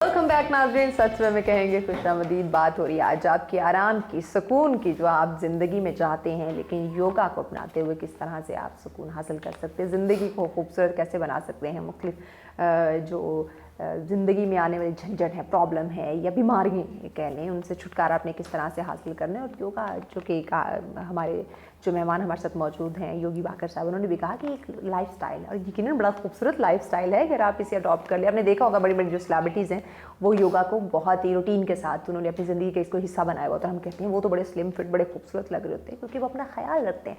तो अगर आपने भी अपना ख्याल रखना है, खूबसूरत दिखना भी है और ज़िंदगी में सुकून भी आप चाहते हैं, तो योगा को अपनाना बड़ा ज़रूरी है। अभी कुछ प्रैक्टिकल जो है वो बाकर साहब हमें करके दिखाएंगे, तो बाकर साहब की जानिब आते हैं। जी बाकर साहब।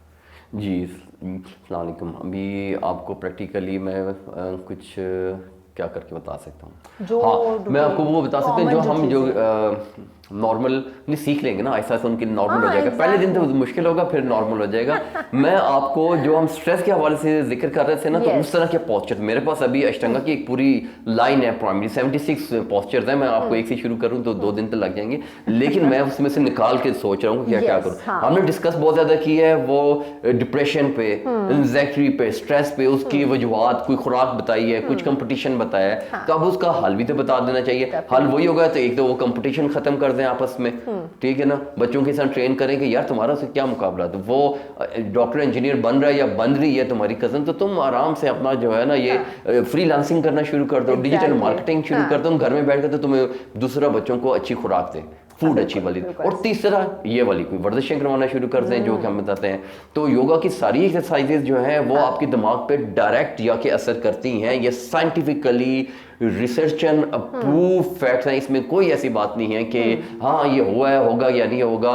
क्योंकि जब आप बॉडी को स्ट्रेच करते हैं, स्ट्रेच का मतलब है कि आप उसको मसल को खिंचाव में लेके आते हैं, और उस तनाव की वजह से मसल, जिस्म के मसल के तनाव की वजह से आपके ब्रेन के अंदर जो ना केमिकल चेंजेस होती हैं न्यूरॉन्स के अंदर, और न्यूरॉन्स के अंदर जो चेंजेस होती हैं उसकी वजह से आपके बॉडी के अंदर जो 2 हार्मोन्स हैं, एक हार्मोन है कोर्टिसोल जो कि आपके वो स्ट्रेस लेवल को इंक्रीज करता है। हाँ। यानी कि आप जब गमगीन और खफा होते हैं या उदास होते हैं जानू मानू की वजह से भी, तो आपका कोर्टिसोल लेवल जो है ना वो इंक्रीज हो चुका होता है। अच्छा, इसके अलावा एक है आपके बॉडी के अंदर दूसरा हार्मोन, हैप्पी हार्मोन। हाँ। जब आप अगेन जानू मानू को देखते हैं तो अगेन जो है ना हैप्पी हार्मोन्स आपके इंक्रीज होते हैं। बहुत अच्छी है। ठीक है। और दूसरा, आप जब चॉकलेट खाते हैं तो आपके हैप्पी हार्मोन्स अच्छे हो जाते हैं। आप अपने बहन भाइयों माँ बाप को देखते हैं, उससे हो जाते हैं। आप सैर व तफरीह करना जाते हैं, जब अच्छी जगह कुछ चीज भी देखते हैं तो आपके हैप्पी हार्मोन्स इंक्रीज होना शुरू हो जाते हैं लेवल। और जो डिप्रेशन वाले हैं कोर्टिसोल वो डिक्रीज होना शुरू। यही चीज जो है आप अपने मैट पे बैठ के योगा से हासिल कर सकते हैं। जब आप किसी मसल को काफी देर तक, ज्यादा देर तक एक प्रेशर के अंदर डालते हैं, साइंटिफिकली मेडिकली उस प्रेशर को हम टेंशन कहते हैं। तो किसी मसल को अगर हम टेंशन में रखें और ज्यादा देर रखें, 20, 25, 30 सेकंड से ज्यादा 1 मिनट तक लेके जाएं टेंशन के अंदर अपने मसल्स को, तो वो वाले केमिकल चेंजेस और हार्मोन चेंजेस जिसका मैंने अभी जिक्र किया है वो ब्रेन के अंदर आने शुरू हो जाएंगे। और immediately after that session of the yoga आपको वो वाले प्रूवन रिजल्ट जो ना वो मिल जाएंगे। तो मैं इसमें से कुछ पोज आपको जो ना वो करके बताता हूँ। एक पोज है, उसकी 2-3 वेरिएशन है, हम वो करते हैं। इसका नाम है wide leg and forward bend. ठीक है। अच्छा, इसको हम कहेंगे प्रासारीता। प्रासारीता इसका नाम है, बड़ा खूबसूरत सा नाम है, ABCD नाम। तो हम प्रासारीता में सबसे पहले जो है ना अपने पाँव को खोलते हैं और मैट से बाहर ले जाते हैं। ये देखिएगा, ठीक है जी। फिर मैंने देखा कि मेरे जो पाँव के अंगूठे हैं वैसे बाएं की तरफ है और मैं स्लिप भी हो रहा हूँ, तो मैंने पहले से बचना है। तो इसके लिए मैं क्या करूँगा, दोनों अंगूठों पे अगर आप कैमरा रखेंगे तो मैं इसको उठाऊंगा और अंदर की तरफ ट्विस्ट कर दिया। फिर अपने टांग, अब देखिए ये मेरी टांग जो है ये अब स्ट्रेचिंग वाले फेस में नहीं, ये तो बेंड हुई है। बेंड हुई तो मैं नीचे जाने की कोशिश करूँ, बेंड नहीं होनी। उसको मैंने कहा कि कांस्टेंट प्रेशर देना है, it's called a tension. Tension में तब रहेगी जब मैं इसको मार मार के लॉक करूंगा। ये लॉक हो गया। मैं आपको समझाने के लिए कर रहा हूँ, अपनी क्लास में भी ऐसे करता हूँ। अब मेरा घुटना लॉक हो गया है, ठीक हो गया। मेरे घुटने की नीचे वाली हड्डी, टांग की और रान की फीमर बोन वो आपस में कटक हो गई, टकरा रहे हैं आपस में। तो मसल पीछे में खिंचाव आ गया है, जिसको हम हैमस्ट्रिंग कहते हैं। सामने जो है ना मेरा क्वाड्रिसेप्स है, इसके अंदर भी खिंचाव आ गया।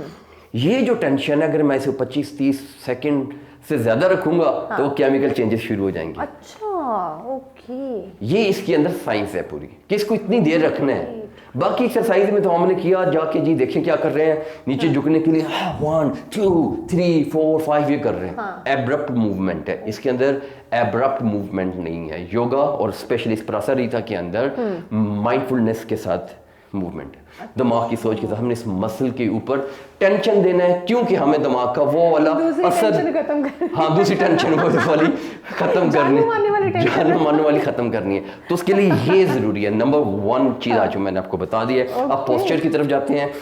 मैंने अपनी हथेली जमीन पे रखी जी, दोनों हाथों में थोड़ा सा गैप किया, ये देखें, ठीक है, नाप के गैप किया, ठीक है, और इसके साथ मैंने अपनी एल्बोज को बेंड करना शुरू किया, और बेंड करूंगा और अपनी चोटी का रुख, हाँ, चोटी का रुख सामने की बजाय जमीन की तरफ होगा, और अपनी एल्बो को बेंड।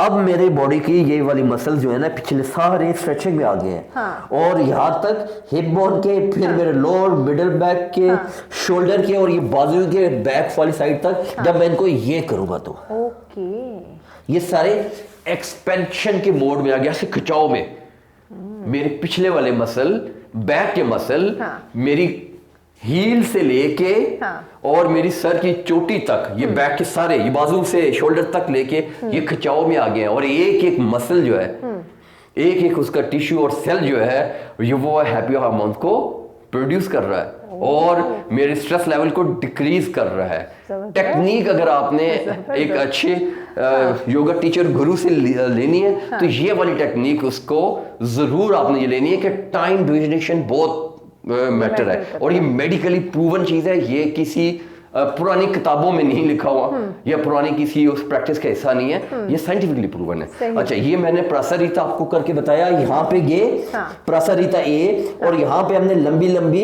5 सांसें लेनी है, और नाक से सांस लेंगे, नाक से सांस छोड़ेंगे, और वो होगा कम से कम 20 सेकंड तक एक सांस हो जाएगी, और जब 5 सांसें हो जाएंगी तो वो हमारी हो जाएगी 100 सांसें, 100 सेकंड, तो 100 सेकंड का मतलब है हम 1.5 मिनट, तो जो वाली बात मैंने की थी कम से कम 1 मिनट से ज्यादा हमने रहना है, तो वो वाले हैप्पी हार्मोन्स हैं, तो 5 सांसों में हमने ये खत्म कर दिया। 5 सांसों की ये साइंस है, ये देखिए मैं एक करके बताता हूँ आपको। ओके, 5 सांसें लेनी है आपने भाई, तकरीबन 1.5 मिनट, अगर आपने अपनी टेंशन को ख़त्म करना है, जो कि आजकल बहुत ज़्यादा हमें इजी वे, लेकिन अपनाएं ज़रूर। ग्रेट। सो अब हमें हर चीज़ बहुत मुश्किल लग रही होती है, क्योंकि ऐसा नहीं है, अगर रूटीन बना लेंगे तो। ये सांस हमने ना गले से, नाक से ले रहे थे और गले से आवाज़ क्रिएट करते हो, जाई ब्रीथिंग। लास्ट टाइम हमने आपके साथ जो प्रोग्राम किया था उसमें ये इसकी पड़ी हुई वीडियो, आप वहाँ से चेक कर सकते हैं कि उजाई ब्रीथिंग कैसे करनी है, और नेक्स्ट मैं बता भी दूंगा। तो हमने एक पोज किया, 76 पोजेस में से उसको अच्छी तरीके से एलोबरेट किया, लेकिन सांसें टाइम ना होने की वजह से हमने 2 ही ली, हमने 5 नहीं ली। मैं इसका दूसरा वर्जन पे बता देता हूँ जल्दी से, ताकि हम इसको क्लोजिंग करें। अब हमने यहाँ पे रुके हुए हैं, और मैंने अपनी टांग को ना बेंड किया है, ना पाँव को बाहर निकाला है, क्योंकि मैंने बहुत ज्यादा तो खोली नहीं थी ना लेग्स, क्योंकि ये साइड्स ओपन वेट करने वाली एक्रोबेट नहीं है, ये कोई ओलंपिक्स गेम्स नहीं है, ये कोई जिम्नास्टिक नहीं है, ये योगा है। योगा, यस, इसमें बहुत ज्यादा स्ट्रेचिंग करने की कोई जरूरत नहीं है, हमें जितने हमारी बॉडी जो है ना वो सहार सके, बर्दाश्त कर सके, उतनी हमने करनी है। हमने क्या किया था, यहीं पे रखे हुए थे 5 सांसों तक, फिर वापस आए, पहले हाथ हमने ये रखे थे, अब हम ये करेंगे कि अपने हाथों को लॉक बनाएंगे पीछे से, ठीक है, और उसको नीचे जमीन की तरफ ले जाने की कोशिश करेंगे। अच्छा, लॉक कैसे बनाएंगे, ये देखें, ये तो हम ऐसे लॉक नहीं किया मैंने, आप गौर से देख रहे हैं, मैंने ये लॉक किया, ठीक हो गया, ठीक है, और इस लॉक को, मेरा पाँव उधर ही थे, वहीं से मैंने ये सेकंड पोज किया। साइड से भी आप देखेंगे, ये आगे जा रहा है, आहिस्ता आहिस्ता आहिस्ता, एंड फ्रंट से, फ्रंट, ओके, ठीक हो गया, ठीक हो गया, जबरदस्त। कितना मुश्किल नहीं है, लेकिन हमने पता है चीज़ों को क्यों इतना मुश्किल बना दिया। हाँ, और फिर थोड़ी बहुत इसके अंदर हम टेक्निक, थोड़ी बहुत मेडिकल और रिसर्च के साथ इनॉग्रेट कर लें, इंटीग्रेट कर लें तमाम चीज़ों को, तो ये हमारी एक बड़ा ज़बरदस्त किस्म की जो है इसकी जो है ना वो रिजल्ट बन जाते हैं। तो ये हमने जो है ना प्रासारी तक आपको बता दिया, ABC करके, इसके 1-2 वर्जन और भी हैं, उसको ज़रूरी नहीं है कि वो भी करें, लेकिन इससे आपकी जो है ना स्ट्रेस लेवल जो है ना एकदम जो है ना वो कम हो जाएगा। उसकी रीज़न काफ़ी सारी है, कुछ मैंने आपको बता दिए। दूसरा ये कि इसमें ज़्यादा जो चीज़ यूज़ हुई है ना, आपका बॉडी का बड़े वाला मसल यूज़ हुआ है। बड़े मसल का मतलब इतनी मोटी मोटी टांगे और हिप बोन। अदरवाइज जब आप करते हैं बाइसेप और ट्राइसेप, तो ये छोटा सा मसल है, ये यूज़ होगा, तो ये मसल कितना केमिकल चेंजेस करेगा नर्व्स और न्यूरॉन्स के अंदर, नहीं करेगा। तो इसलिए हम लेग वाले से जो स्ट्रेस वाली जो एक्सरसाइज है उसमें लेग का इस्तेमाल ज्यादा होता है। इसलिए लंबी जब वॉक करते हैं तो हम अपना मूड भी अच्छा हो जाता है। वो भी लकी यही उसकी पीछे रीजन होती है। ओके। अच्छा, अगर हम ऑफिस में हैं, ये जैसे चेयर पे बैठ के और ऑफिस वर्क कर करके थक जाते हैं, तो उसके लिए अगर एक कॉमन सी छोटी सी एक्सरसाइज ऑफिस में अगर हम बैठे हुए हैं तो ऑफिस में हम अपने आप को ना एक तो जो है ना थोड़ी देर के लिए 2-3 मिनट के लिए ना सीधा रखेंगे, ठीक है जी, और उसके अलावा हम ये अपने आप को सीधा ऊपर खींचेंगे, ठीक है, बैठे बैठे हुए, ठीक है जी, वही अपनी चेयर पे बैठे बैठे आप कर सकते हैं। बैठे बैठे इसमें हम सामने से इतना टेबल होगा तो मैं आपको बेंड नहीं करवा सकता, ठीक है, बेंड होने की जरूरत नहीं है। अब अच्छा, मेरी डिटेल बहुत होती है इसलिए हो सके मैं एक ही चीज़ बताऊंगा आपको, दूसरी एक्सरसाइज भी नहीं बता सकूंगा।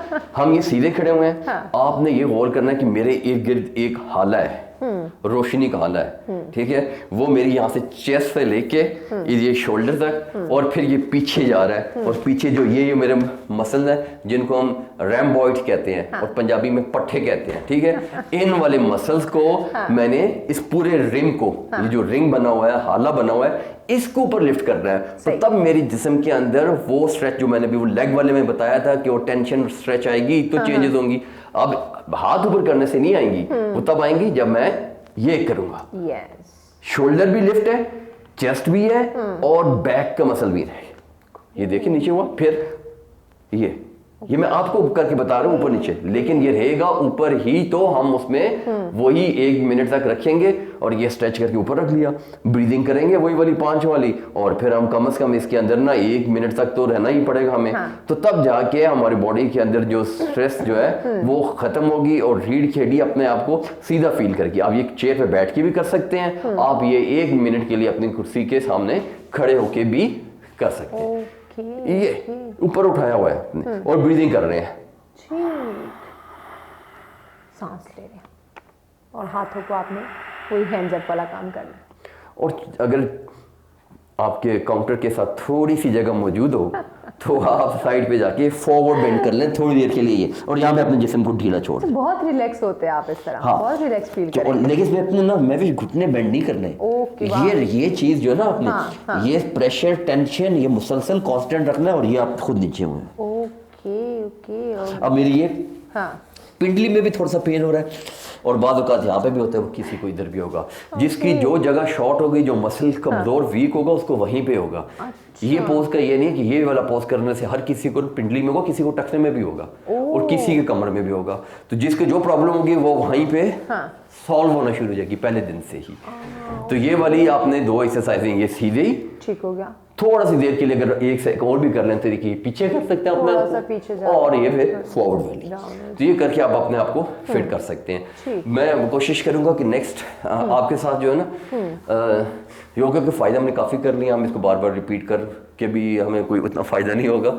हम ऑफिस में ना माहौल के अंदर बैठे बैठे 5 मिनट के लिए ऑफिस या चेयर योगा कैसे कर सकते हैं। अपनी चेयर के ऊपर ही हम लेग को कर सकते हैं, हाथ को कर सकते हैं, अपने आप को पीछे ट्विस्ट कर सकते हैं, साइड ट्विस्ट होते थे, रीढ़ की हड्डी का हो सकता है, ठीक है, और टेबल के साथ खड़े होकर लेग से 1-2 एक्सरसाइज कर सकते हैं, जो आपको जो है ना दोबारा जो है ना वो फ्रेश करना है, और आप अगले 2-4 घंटे 5 घंटे के लिए आप रेडी हुए हैं ऑफिस के अंदर, और सारा डिप्रेशन और वो एनवायरनमेंट जो है ना आपकी जिंदगी से खत्म हो जाएगा। या ऑफ कोर्स, इंशाल्लाह जी। थैंक यू सो मच बाकिर साहब, आपने हमें वक्त दिया, इतने अच्छे से गाइड किया हमारे नाज़रीन को, क्योंकि ये रूटीन की छोटी मोटी चीज़ें होती हैं जो जानना बहुत ज़्यादा ज़रूरी होता है। So thank you so much आपके वक्त का।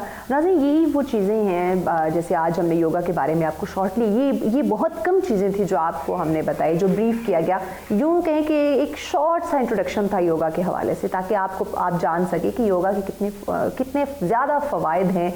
आप अपनी ज़िंदगी में जो सुकून, जो आराम चाहते हैं, वो योगा को अपनी ज़िंदगी या मामूल के मुताबिक अपनी जैसे 9 to 5 हम जॉब करते हैं, उसी तरह आप दिन में इसको भी अपनी ज़िंदगी का हिस्सा बना लें, अपनी रूटीन में शामिल कर लें। देखिए, हम सुबह फजर की नमाज के लिए उठते हैं, तो क्यों ना थोड़ा सा हम योगा कर लें, ताकि पूरा दिन हमारा जो है वो फ्रेश गुजरे, सुकून के साथ, आराम के साथ, एक्टिव होकर जो है हमारे दिन का आगाज़ हो और पूरा दिन फिर उसी तरह से गुजरे। अगर दिन को अच्छा बनाना चाहते हैं तो यकीनन योगा को अपनाना होगा। इसी के साथ हमें दीजिए इजाज़त, करती